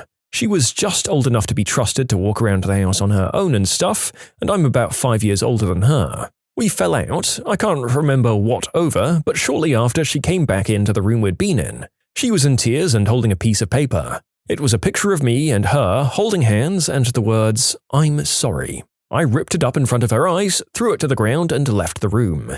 I'm sure she doesn't remember this, but it still gets to me to this day. We get on as well as two siblings possibly could nowadays. I reckon if I asked her, she wouldn't have a clue, but I'll never forget looking at her as she welled up right in front of me. Okay, update. I've just been to my sister's room and asked if she remembered. She didn't. I told her how it plagues me every day, and she laughed it off. She's cool like that. It's made me feel a lot better by getting the closure, and by the sounds of things, many of you guys also seek this kind of closure. I've been reading down here, and there's a lot of you with much worse things plaguing your minds. Seriously, you should talk to the people you've wronged if you can. Get the closure. It's comforting. After a series of frustrating events, screw it. Today is a good day to try a cigarette. I'm still trying to quit 9 years later. I got angry at someone who was born and proceeded to treat them like crap for almost 8 years. I was 8 or something when my cousin was brought into the world. When he got older, he was always over here. I don't know why I hated my little cousin so much. He was a great kid. I just had this rage. It would manifest in doing tiny little things to hurt him. Maybe trip him, or just destroying him repeatedly in video games or things like that. I used to glare at him a lot when he wasn't looking. When he was about 8 and I was about 16, I had to watch him for a little bit, and he wanted to go outside and play with this stupid little golf set. But all I wanted to do was stay in the house and play video games. He dragged me out and gave me a turn, and I accidentally hit him on the head when I went to swing. And by accidentally, I mean completely on purpose, but looked like it was an accident. So I hit him. He broke down crying and had a small gash on his head. I took him into the house and cleaned his cut and was indifferent to his crying, just coldly saying it was an accident. Then he replies through the tears, "It's okay, I know you wouldn't hurt me on purpose." That's when it hit me. Almost like I hit him. That's when I realized what a freaking crappy human being I'd been. I treated him like he was freaking trash. What the hell was I doing? Why the F was I so angry? After that, all of my meanness towards him just kind of went away. I'd say that we're pretty much best friends since then. I didn't say goodbye to my mum the last time I ever saw her. I wished in my head that she'd die. Only because I was angry, she and my brother were going to Fiji without me, and I was stuck with having to go to work. But I didn't realize it was because her radiation therapy hadn't worked, and she was pretty much going home to die. I had no idea it had progressed to that stage, so when she came to hug me, I turned away, so she gave me a side hug. Well, that was the best she could do, and she was pretty weak at that stage. I still feel like the worst person alive thinking about her face that morning and her tiny little bony frame pressed up against mine. I guess my mum didn't tell me herself, probably because she was a super positive kind of person. In the last couple of months before she passed, she was still telling me her plans about what she was going to be doing. In her words, when I get better. She had plans for where she was going to go forward with her career. She had a psychology degree, but worked with disabled people in a respite center. It didn't seem like she could die to me, really. That added to my shock, I guess. Years ago, I was really angry at my roommate because she couldn't keep a secret, so I punched a framed picture of her that was on the wall. The glass cut into every one of my knuckles. The worst was my thumb. The blood took forever to stop, and I just bandaged it really tight. After about 3 days, I started to notice red streaks running up my arm. I showed my dad, and he took me to the hospital. Turns out I cut my tendon, and the joint had gotten severely infected. The doctor said I was hours away from losing my thumb. After surgery, I had to stay in the hospital for 5 days with an IV hooked up. The morphine was nice, though. When I was a kid, my little sister did something to enrage me. She's standing in front of one of the walls, and I decided to wind up and launch the biggest haymaker a 6-year-old can muster. It was a glorious swing that ended up impacting the wall as she matrixed out of the way. I ended up running to my mum, screaming and bawling that my sister was mean, so I tried to punch her, but she moved, causing me to injure myself. My mum laughed at me and walked away. What immediately sets off alarms to a couples therapist? When one person is entirely dependent on the other, especially at a relatively young age, I mean financially and emotionally. These are typically young women, sometimes young men as well, who don't work, don't have children, stay at home all day and have no friends or hobbies outside of hanging out with their spouse. It's very unhealthy and a huge red flag. It always ends in a painful and messy breakup. Generally, we try to get them to find a friend, join a community, get a job, or volunteer, something to provide them with self-worth and personal fulfillment outside of their spouse. One partner says they're seeking your services to help them determine if they want to stay together, and the other partner says they're seeking your services to make it so they stay together. Then it's about highlighting the points and allowing the person who's on the fence to decide what they want, since the other person already knows. I'm sorry to be reading about how many people experienced being the person who wanted to stay together when their partner was unsure. I hope that whatever happened, you found or are finding happiness again. I saw a couple that was doing retaliatory cheating and telling each other about it. When they got through their anger, they decided to call a truce and make peace. With their level of emotional maturity, I doubt it lasted. I don't know if I helped them or prolonged their suffering. It was a decision to come to counseling, so I think it was the help they wanted. Other clients realize what they really want is divorce counseling. What's the best way to behave civilly and minimize damage to the kids while we go our separate ways? People who approach therapy with the idea that they must convince the therapist that they're right and their partner is wrong. Almost like they're complaining to a parent or boss to have them sort out their problems. Yes, my patient wanted me to pick a side and complain about the partner every single time. When I pointed that out, the person just said, "Oh, you don't understand." Yes, this was a majority of the therapy sessions I had with my ex, trying to point out all the things I did wrong so the therapist could tell us how to fix it. My therapist, straight face, told me that there are worse options than divorce. I got divorced and it was the best thing that happened to me. That's what my therapist said to me shortly after we got kicked out of couples counseling because my partner was so unmanageable. It genuinely was the best decision for me. My partner is still angry that I left, but I've never felt better about myself. I guess this is about as close as a therapist can come to recommending you divorce your partner without actually saying you should divorce your partner. It's a bit of a minefield, I suppose, and that you're being paid to help them, but if one partner won't listen to that help or be constructive, I guess your options are limited. Child and family therapist here. Not exactly couples therapy, but there are key family dynamics that set off red flags for interpersonal relationships within a family, whether it's between parents, parents and kids, or simply kids. The most important piece comes from invalidation. This comes in many forms, from gaslighting to just simple denial of another's opinion. Most of the time, one or both parties are simply trying to be heard on an emotional level with an event or topic that was brought up, but the other party takes this as a personal attack on their ideals. We've all heard of or know of people who'll literally disagree with anything you say simply because you said it. That's the sort of invalidation I'm referring to. The cliché moral of the story? Attack the problem, not each other. People rarely have the exact same stance in a conflict, but usually, in a healthy relationship, they have very similar core values. While two parents might disagree on how to parent a child, Like authoritarian versus authoritative, for example, the core value of caring about their children and wanting them to succeed is often the same. By determining they're within the same realm of issue, two parents with different ideals can see themselves as allies in a conflict rather than enemies. Two things that people believe are red flags of poor relationships are the amount of conflicts the couple has and yelling. Neither of these things is inherently a characteristic of a good or bad relationship, but may be perceived as more common in bad relationships. The reality of the situation is that healthy relationships actually have a comparable amount of conflicts, but more intensely focus on addressing the core issue rather than the beliefs and self-worth of the other. As for yelling, in this case it's an emotional response to not feeling heard, generally. While not the best response to distress, it also isn't an indicator of poor communication skills. What is an indicator of poor communication is yelling over the other person in an attempt to invalidate their point. As a semi-related example, I had two people who were seemingly incredibly upset at each other. Parent A felt that Parent B was out of the house too frequently and didn't want to be a part of their children's life. Parent B felt that Parent A didn't understand how busy their work schedule was. The fight revolved around Parent B seemingly not caring about the kids, until Parent B finally explained they felt Parent A was better at parenting and felt like they were only escalating the children when they started to parent. Parent A's understanding of the argument quickly changed from, "You don't love our children," to, "You're scared to let our children down."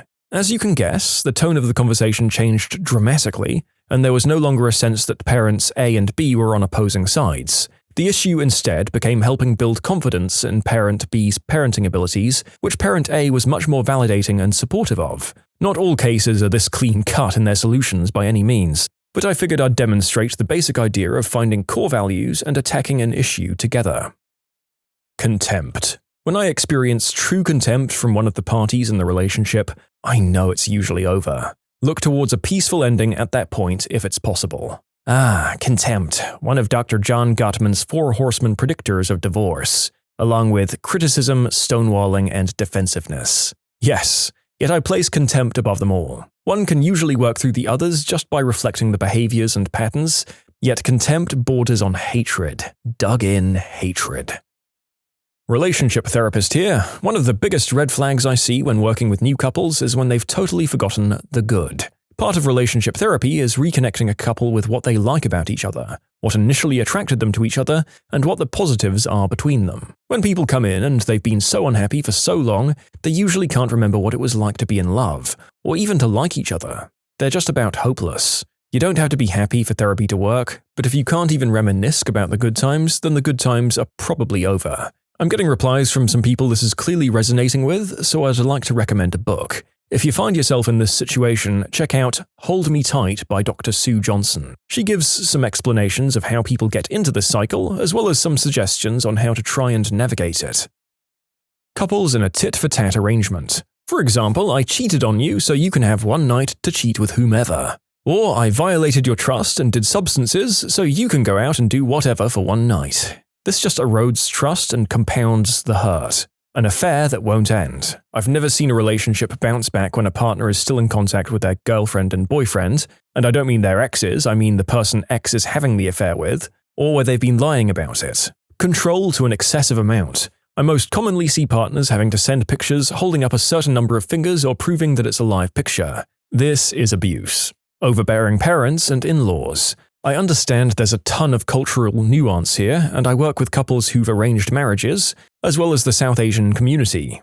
However, when a spouse is more allied with their parents and calls them on speakerphones for fights, or often speaks ill of their partner to their parents, I usually see these couples stay very unhappily married for years. It's sad. If it's not this bad and a partner is willing to end an affair and genuinely work on it, I'll help support. I think couples therapy is sometimes helping couples have the courage to voice what they really want, and that might just be separation. I was in couples therapy. At the end of the first session, the therapist asked us to say one nice thing about each other. I went first and said something about him. The therapist asked him to say something, and he replied with, "My mother always told me that if you can't say something nice, say nothing. So I'll say nothing."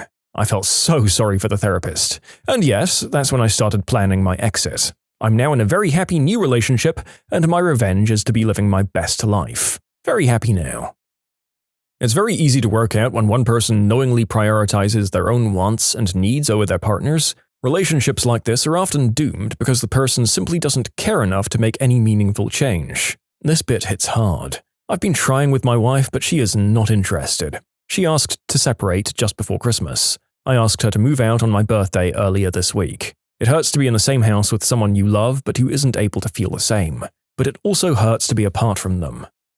Isn't that the truth? Long, drawn-out breakups, punctuated by those brief moments of hope where you have a good day and you think maybe it'll work out, really are just painful and can hurt for so long afterwards. I'll take them giving me a brief sucker punch to the gonads and sprinting for the exits with all of my expensive stuff any day. Well, someone else's response made me think of this one. When a partner raises an objection to meeting with me individually. During the first session, I shared that during assessment, I like to meet with them both together and once each individually. Occasionally, I'll have partners who suddenly become very critical or suspicious about this, asking why I do that. Is it ethical? And the classic, "I've never heard of a marriage counselor doing that before." It goes beyond curiosity or simply inquiring about a practice. There's an incredulous and almost panicked tone to it. And sure enough, every single time they turn out to be some variation of controlling, manipulative, and without any of your best interests at heart. Just to clarify for a few of the comments, I'm not talking about doing concurrent, ongoing individual and couple sessions. This is just a one-off individual assessment session. My first 3 sessions are usually 1. Couple sessions, 2. Partner A individual, and 3. Partner B individual. After that, we're typically only as a couple unless another one-off is needed for further assessment down the road. If needed, I refer out for ongoing concurrent individual, or I pause for more intensive individual. My mum is a therapist, and she sometimes tells me a little bit about her cases, nothing specific or identifying, of course. She once came home really upset about a case and told me a little bit. Basically, this guy sent his wife in because she was having trouble with the baby. He came with her and interrupted her at basically every turn, and basically told my mum his wife was bipolar. In another session, the patient admitted she almost felt angry with the baby and herself because she knew she'd be a terrible mother. Her husband had been saying it since she got pregnant. My mum told me it became almost instantly clear that the husband was manipulative and censorious, and probably trying to stop her from connecting with the child. As soon as my mum suggested she was angry with her husband and not her baby, all of their future sessions were cancelled. You can submit your own stories to be featured here on the channel. The story submission link is in the description below, and if you want to listen to some vibey music in the background, check out easymode, also linked below, and subscribe.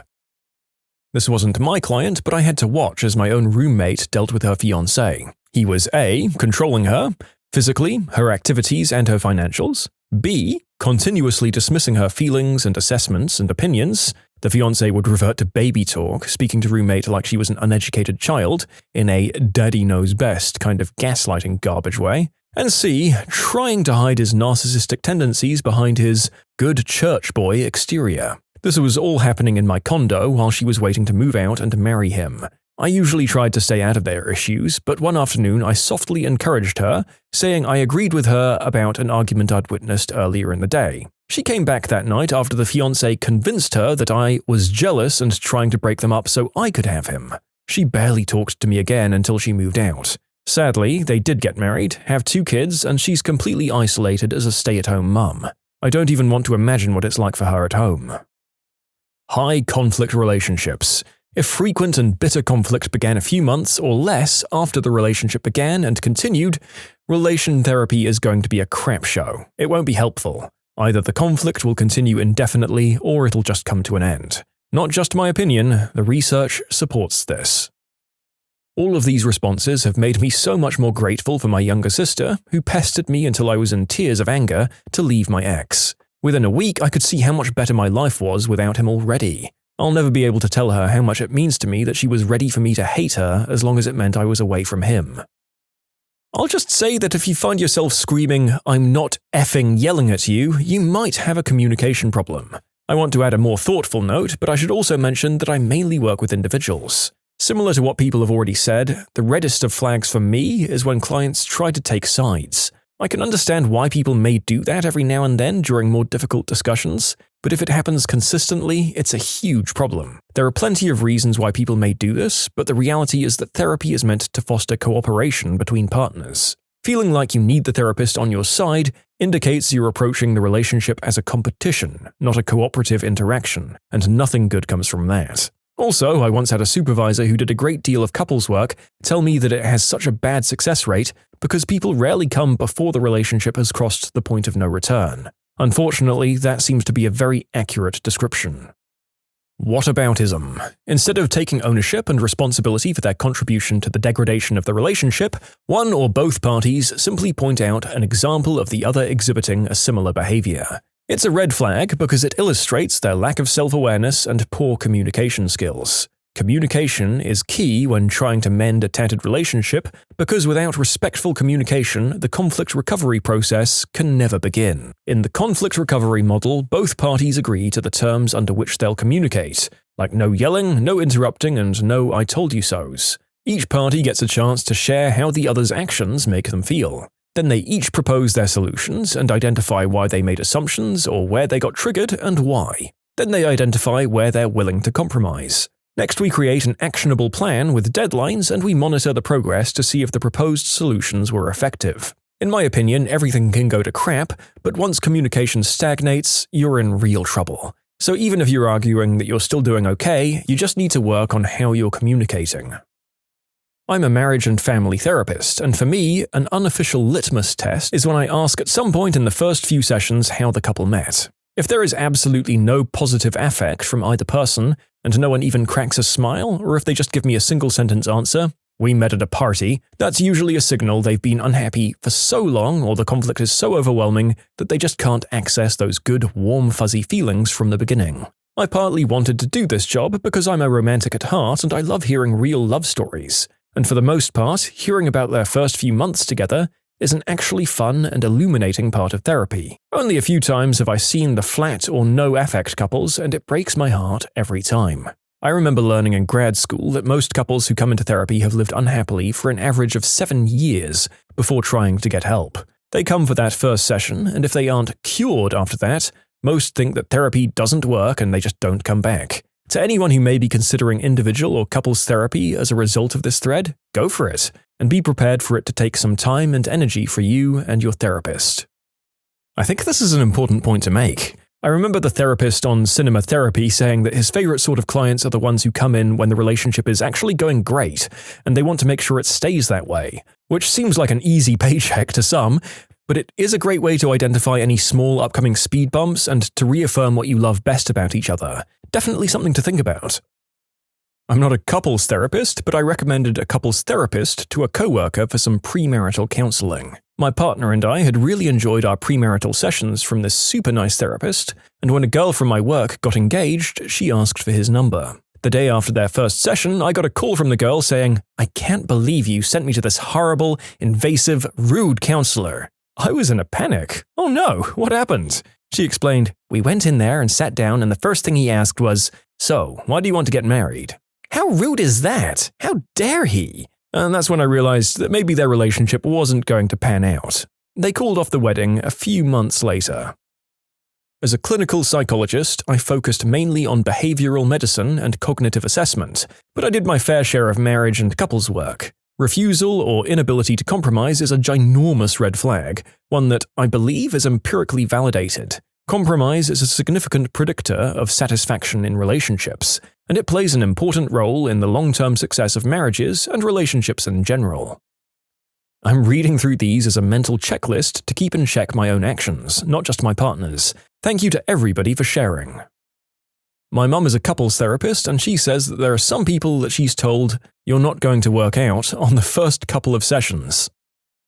I was just talking about this case today. Years ago, when I was starting out, I had a female client come in and she reported anxiety, depression, and a few other things because her ex-husband was bothering her. I thought that was completely average and normal, so I asked about it. She recounted many times that her and her ex had clashed. I said, "You know, you don't have to interact with him and maybe just distancing yourself is the way to go." She told me they still lived together and she had no plans on moving. That red flag indicated I was dealing with two crazy people. My parents are this. Legally separated, but they live together. I'm the poster child for don't stay together for the kids. We're all adults now, but they still live together because separating assets is hard, and they're both so crazy that nobody else will keep them company. My grand aunt was a couples therapist for many, many years. Now she volunteers at her church counseling couples. She's my relationship sage. Number of red flags she's told me about. The first is spouses who don't sleep together without a justifiable reason. As in, not due to work conflicts or medical reasons, but because one spouse just doesn't feel like going to bed alongside the other. A lack of intimacy, both for bedroom stuff or just for the sake of nearness, will lead to the two drifting apart. Then there's when one spouse has a close relationship with a member of the opposite gender who doesn't like the other spouse. The old, he or she's just a friend. If it doesn't lead to cheating, it will still usually cause unneeded strain that will break apart the relationship. The third one, which initially surprised me, was, we're staying together for the kids. It leads to an unhealthy mindset where the couple sees the children as a burden and believe that by remaining in an unhealthy relationship, it will somehow make the kid turn out alright. Kids are smarter than you think, and if mum and dad don't love each other, they will pick up on it. If the kids are really the priority, either learn to fix the relationship or end it. And fourth, in premarital counseling, when the couple states that they're saving themselves for their wedding night, and then one or both confide privately that they're not a virgin and the other has no idea. In broader terms, when a couple isn't honest with each other about their relationship history. So many reasons why that's unhealthy. I can't even begin to list them all, but the biggest is that honesty is the most solid foundation on which to build a relationship. If you're afraid of what your partner will think, ask yourself if you want to deal with it now or later. Deal with it now. The biggest problems she's dealt with are when it's clearly the fault of one member of the relationship and the other desperately wants to fix the issue. Like in the first instance, she told me of a couple where she understood that the wife wanted out of the relationship but didn't want to directly confront her husband about it, while the husband thought the issue was just a minor problem. Turns out the wife had to actually cheat in order for the husband to realize how serious things were, which led to him ending up on antidepressants and contemplating just not being alive anymore. From what she told me, that one ended in acrimonious divorce, but she never told me what became of either party. Something she emphasizes is that people are often blind to the red flags that a therapist can spot right away. Such is the nature of being a trained professional. It's why she recommends people see a counselor even if they don't think their issues are that deep. It's not shameful to ask for help, she always says. Reading all of this just makes me realize how lucky I was to muster up the power to break up with my ex. I knew she was horrible and toxic towards the end of things, but holy crap, it's worse than I thought. Once worked with a woman whose boyfriend had aggressively tried to pick up a coworker while he was at work, but she was convinced it was just a misunderstanding. So I knew that was a relationship that wouldn't last and that she struggled to pick up stable partners. I was right. IT people are the worst at couples counseling. They keep asking, "Have you tried turning it off and on again?" I've seen individuals, but did coursework in couples therapy. It's always a dooming sign when one of the patients doesn't want to be there and is unwilling to try. Those never end well. When did a cop catch someone doing something really suspicious, but for a totally legitimate reason? At around 2 a.m. on a weeknight, I saw a guy bolt from a house in a quiet residential burglary hotspot. His face is covered, he's wearing sunglasses or something similar, and the kind of dark clothing you catch burglars in. As I follow him and start to shout up on the radio, the cars parked between us clear to reveal he's running behind the tiniest dog I've ever seen. A clearly uncontrollable pooch that's having the time of its life. So I just keep going. And to clarify, the dog was on a lead. He was stopping to sniff at lampposts. It wasn't a dog napping. The man was running as he was trying to keep up with the dog while letting it go at the pace it wanted to go. He ran from the house, but the front door was closed. Doglet took off when they hit the pavement.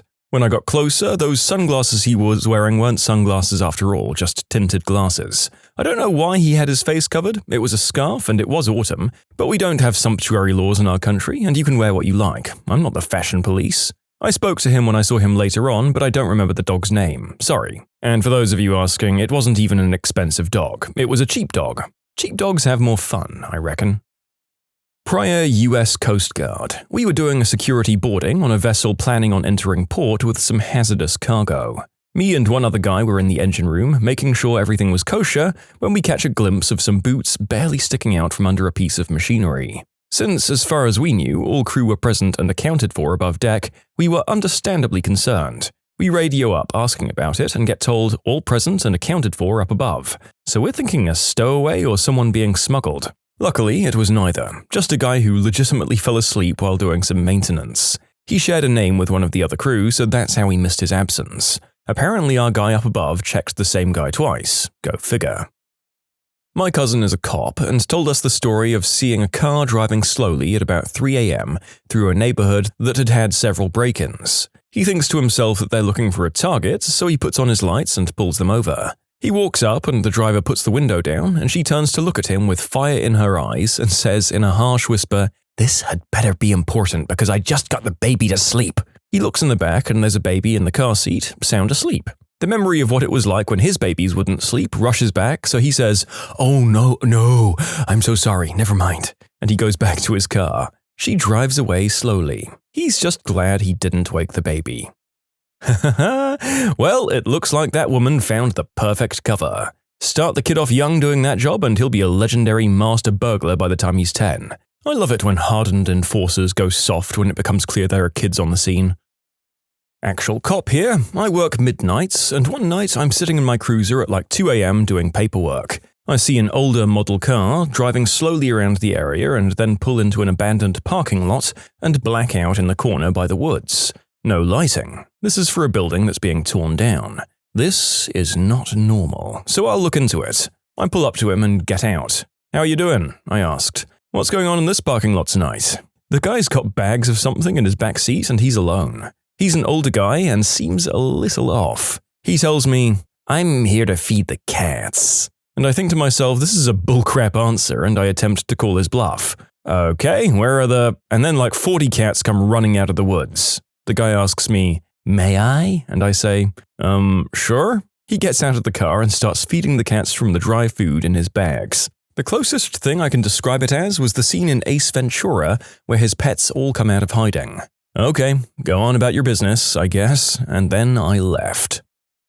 My husband told me a story of one time when he was patrolling around and spotted a guy who was in a straitjacket come around the corner of the town that he was patrolling in, and he was instantly suspicious. He ran over and grabbed him and asked what he was doing. He said he was just messing around with a friend, but he lost his friend and couldn't get out of the jacket.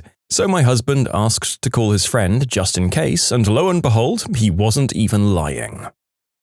Cop here, well, technically military really. I'm an officer with the Portuguese National Republican Guard, similar to the French gendarmes. We're generally responsible for policing rural, low-population areas, though we do also take on some military expeditionary roles, like peacekeeping presence in Timor. The point is, if you live in rural Portugal, we're the ones who are going to come out when you need help or have trouble. About 2 years ago, there was a murder. An old man was stabbed and bled out in his kitchen, and the wife came home to find him dead lying on the counter. She called 112, that's the 911 equivalent here, and I was dispatched along with some colleagues. The paramedics confirmed the death on site, but we didn't want to move the body before the judiciary police came to have a look and do forensics. Not only that, but the old lady wasn't doing so good with the shock, so after about 20 minutes of her hyperventilating, we got her in the ambulance and the paramedics took her to the hospital. That means me and my colleague were left guarding the body and trying to keep things as we found them, while still looking around for evidence. About an hour later, we hear a truck arrive. My colleague goes up from the basement where we were, but I stay longer to have a better look around. Came back up 10 minutes later to find the body gone. I look outside and see 2 guys shoving it into the back of a nondescriptive refrigerated truck. I came out running and yelling with my weapon out, thinking the murderer was back and trying to cover their tracks. My colleague steps out from behind the truck. Turns out the morgue vehicle was broken and they were using a rental to transport the bodies. The 2 guys I saw were morgue workers and were just putting the body in the truck to carry it to the morgue, while my colleague was talking with a third. The judiciary police only came about 2 hours later. This is a hearsay story from a family friend who was a sergeant in a major West Coast city. One of his new officers was late for roll call one night. After about 45 minutes, the sergeant gets a call from another station asking if he was the sergeant for the missing officer, and hilarity ensues. Apparently, the missing officer was getting ready to leave his apartment for roll call for the night shift. As he walked out the stairs, he sees a guy in a ski mask hop through his neighbor's window. The cop radios the burglary in progress and runs back to his apartment to get his shotty. When he gets back to the neighbor's house, he heard a female screaming and the sounds of a struggle. The cop announces himself, kicks open the front door, runs to the kitchen, and sees what he thinks is ski mask guy committing the unspeakable act on the neighbor. The neighbor sees the cop with this huge cannon, screaming at ski mask guy, and she completely freaks out. Turns out, Ski Mask Guy was neighbor's boyfriend or husband doing some sort of roleplay thing at the neighbor's request. At least nobody got shot, and apparently the cop was better known thereafter as Officer Cockblock. 3 a.m. on a weeknight, and I pulled up behind a car at a light. The light is green, and the car is stopped but running. Their foot was on the brake. The light turns red, so I wait behind him. Light turns green again, and this guy just isn't moving. So my partner and I quietly exit our vehicle and approach his. He was completely passed out, asleep, with the car in drive. We woke him up and talked to him to make sure he wasn't drunk, and he was just tired because his wife had had a baby a few days ago and needed him to run to the store for something. That newborn sleep deprivation is real. I find so many suspicious vehicles in our National Veterans Cemetery in my jurisdiction, they almost always turn out to be Pokemon goers. The cemetery in my town has a few stops in it, and usually popping with Pokemon during the day. I'm unsure of why they chose cemeteries as places to do that, but I remember walking through mine and seeing tons of other people, along with one of my high school teachers, all hunting for Pokemon. My dad told me about a time back in the 80s. My father was sitting in his cruiser around the corner from a bar. A car drives by, swerving a little with exhaust coming from the tailpipe, signifying a recently started vehicle. Pulls the guy over, smells alcohol on the driver while also noticing a large staff on the back seat. He has the driver step on it and then inquires about the staff. The driver tells my dad, "I'm a black belt in Kung Fu. I use it in my class." So my father, unconvinced, asked him to demonstrate his proficiency with the staff, while having to prove his sobriety in a sort of impromptu field sobriety test. The driver puts on a little show for Dad on the side of the road. Dad's enjoying the show but starts to hear sirens coming from all directions. A passerby had seen my dad on the side of the road in a face-off with a crazy man and a stick. Thinking my dad was in need of help, the passerby had called the cops. Apparently my dad had been so wrapped up in the show, he hadn't heard the radio calls for him. So dispatch sent all available units to his rescue.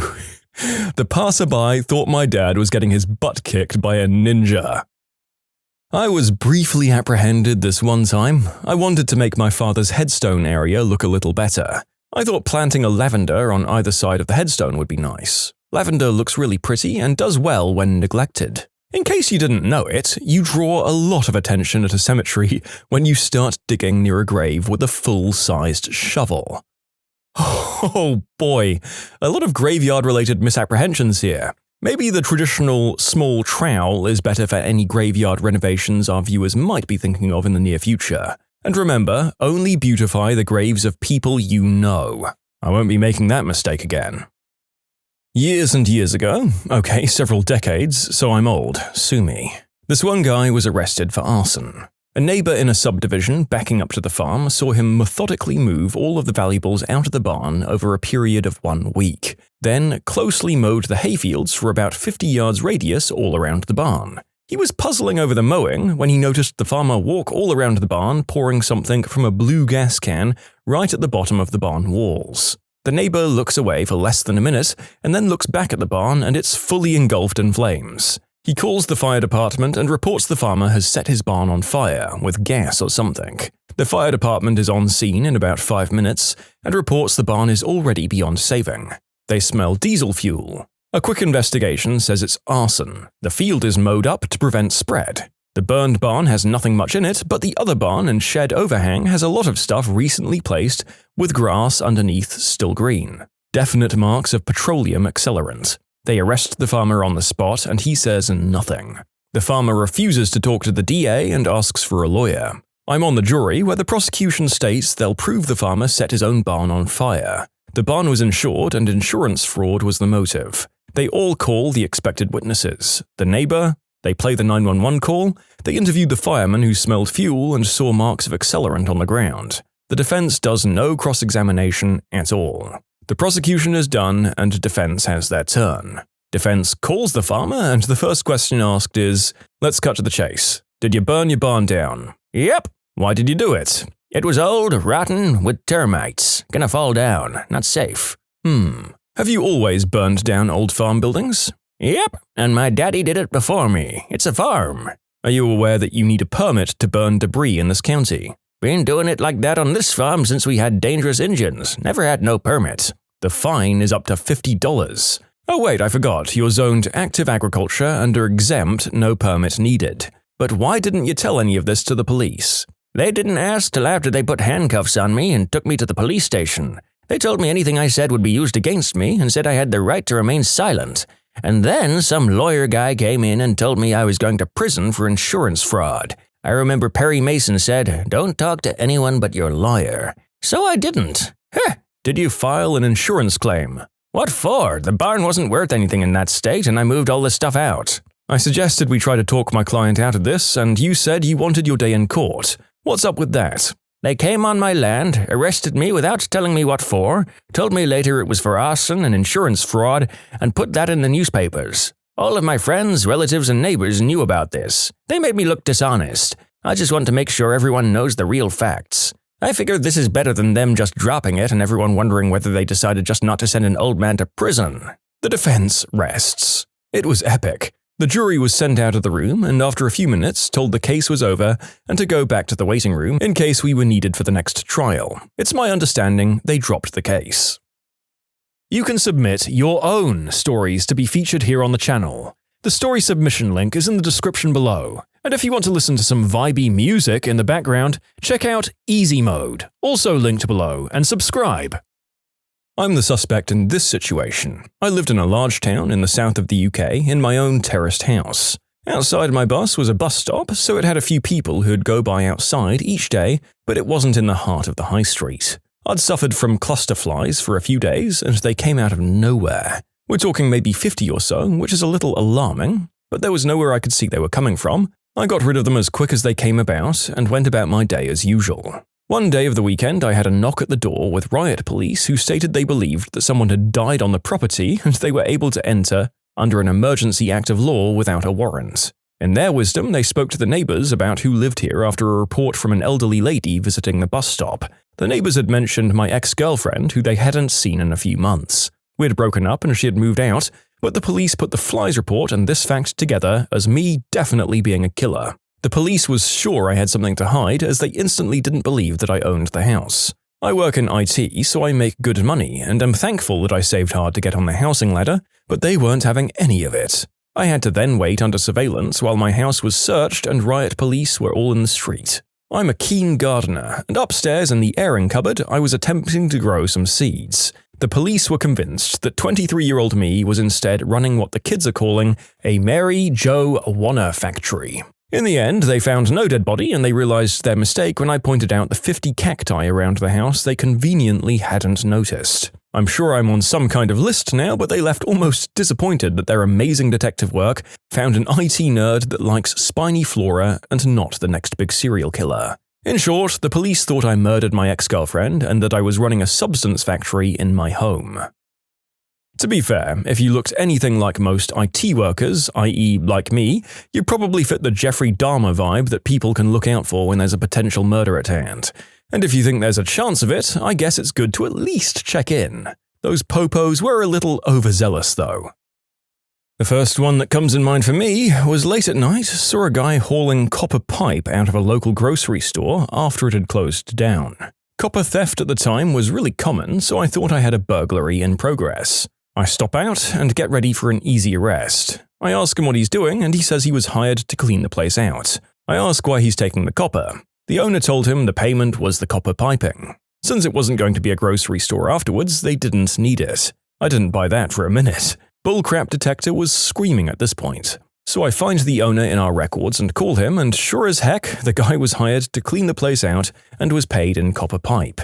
That was their agreement. But then I asked him why he was out at 2 a.m. since it was super suspicious. Since the place closed down, there was no AC. As it was the middle of the summer, 2 a.m. was the best way to do it and keep cool.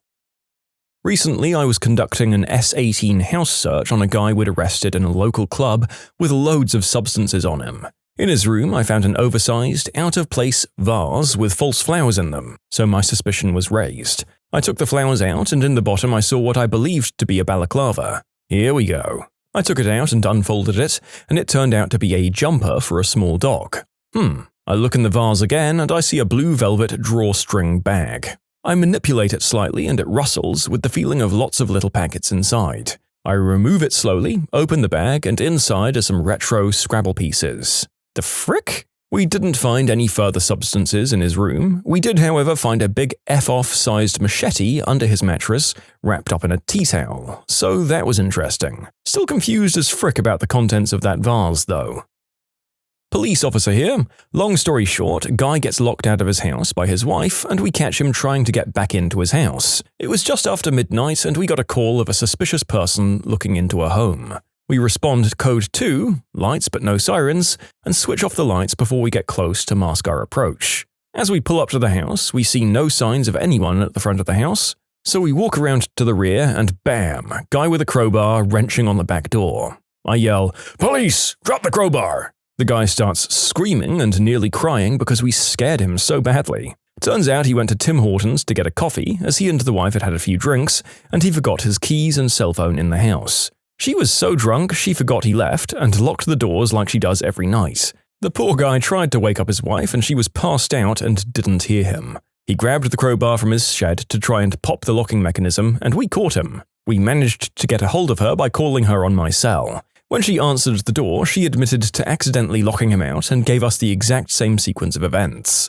I honestly wish we had body cams so we could replay the poor guy's face and high-pitched scream. So to address a few things. First, our service does not have tasers. We train constantly in advanced hand-to-hand tactics. We're getting tasers soon though. And second, our hands were on our weapons, but after yelling at the challenge and hearing him scream and drop the crowbar, we de-escalated the situation completely. When you hear a door being wrenched on, you know there may be an improvised weapon involved, hence our officer safety and being ready should he charge us. I was on the bus commuting to my university and began to feel extremely bloated. So I decided to get off. Turns out that was a relatively good move because as soon as I got off the bus, I began furiously crapping my pants. And I mean like full-on blasting diarrhea. Of course, it didn't help me avoiding crapping myself, but it helped me not embarrass myself further by turning the bus into a chemical bomb that day. Anyway, what happened thereafter was probably even more embarrassing than crapping myself. After the story above happened, I found myself in the middle of a downtown area of my city, a place where I wasn't familiar. However, luckily I had my phone, so I turned on my location and tried to figure out where I was. Thankfully, I found out I was really close to the Natural History Museum that I visit quite frequently. So I get there and decide to stand on the side of the building where there's this small round area with stone benches. I call my parents, and after having a few laughs, they agree to come and pick me up. However, I'm like 45 minutes away from my house, so it's going to take a while. What I didn't expect is that people were frequently walking past me. Apparently, they found me suspicious. They apparently couldn't smell the radiating stench of humiliation and brown filling the area, and all of these lovely people decided to inform the cops that I was there, and that they suspected I was likely waiting for a substance deal. When the cops arrived and questioned me, this forced me to admit that I did indeed crap my pants, and after they came closer, I think they realized the truth of that. I told them I didn't want to go towards the front of the museum where there was lots of people. Needless to say, I was embarrassed. The cop politely asked if I needed a ride home or a phone call to someone, and I assured them that someone was coming to get me, and they left. Oh, that sucks. I almost wish that some incredible heist had gone down at the museum immediately afterwards, and that you were a prime suspect because of this, with photos of you looking queasy and uncomfortable being posted all over the news. Would have been the cherry on that humble pie you were forced to eat. I was a cop in a cops and robbers game, caught one of my friends eating what appeared to be my snacks, but he just happened to have the same type. Patrolling a military housing neighborhood, I'd noticed a suspicious parked van around the area over the past few nights, always in a different spot, but I could never catch it coming or going.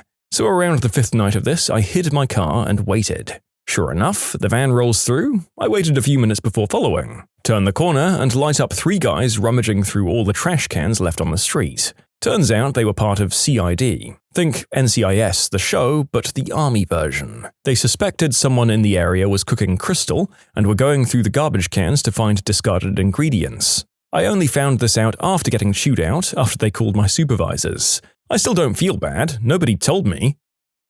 I was just starting on the street around the time Pokemon Go was taking off. So many contacts in the middle of the night that were just people trying to catch Pokemon. So I'd be like, "Ma'am, I noticed you're driving in circles around this closed business at 3 a.m. Yeah, there's a herd of Charmanders here and it's too busy during the day. Okay, thanks for letting me know. I pull out my phone and open Pokemon Go.